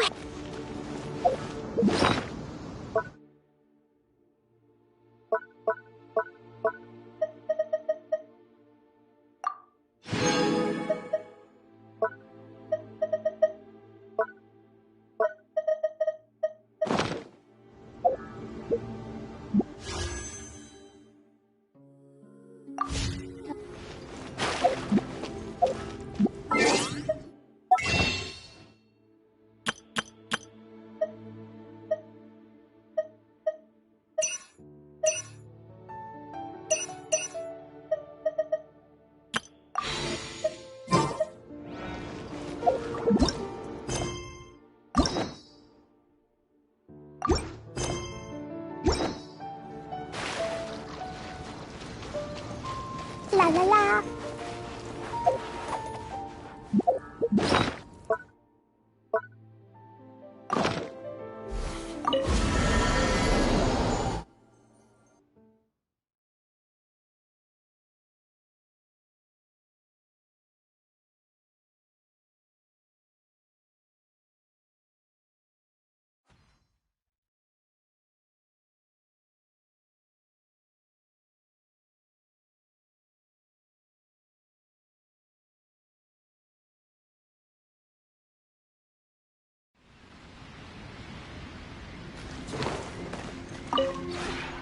Maybe you're...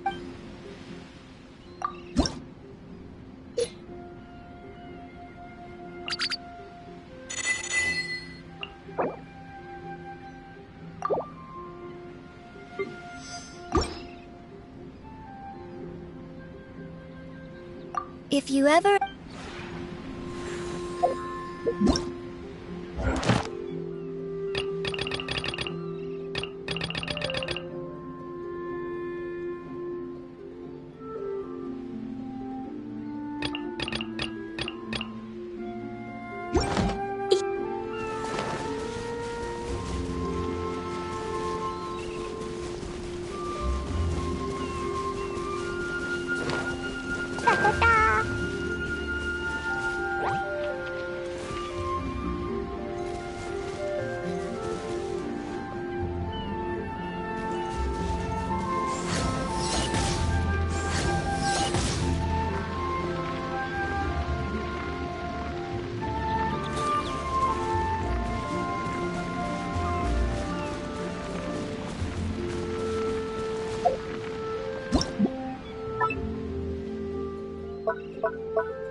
Clee was a brave girl today.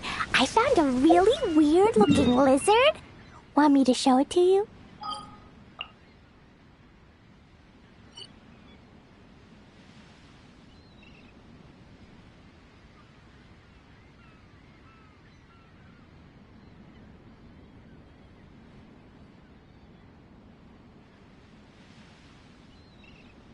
Dodoko? Dodoko, where are you?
Dodoko.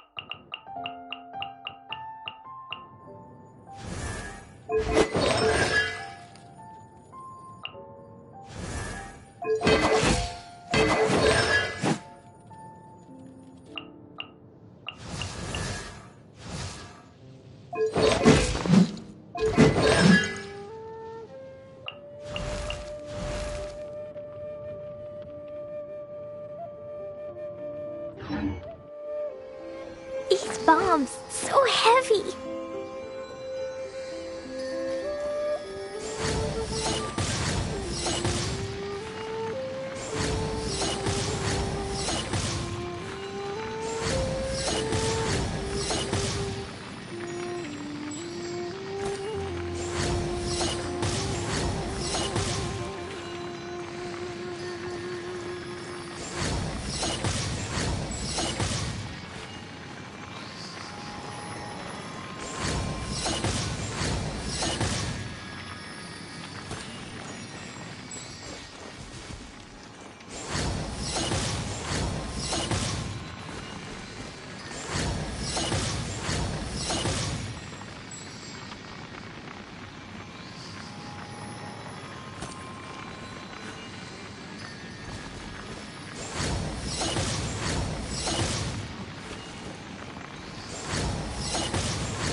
Blade! Absorption test. Swirl, Mark 2.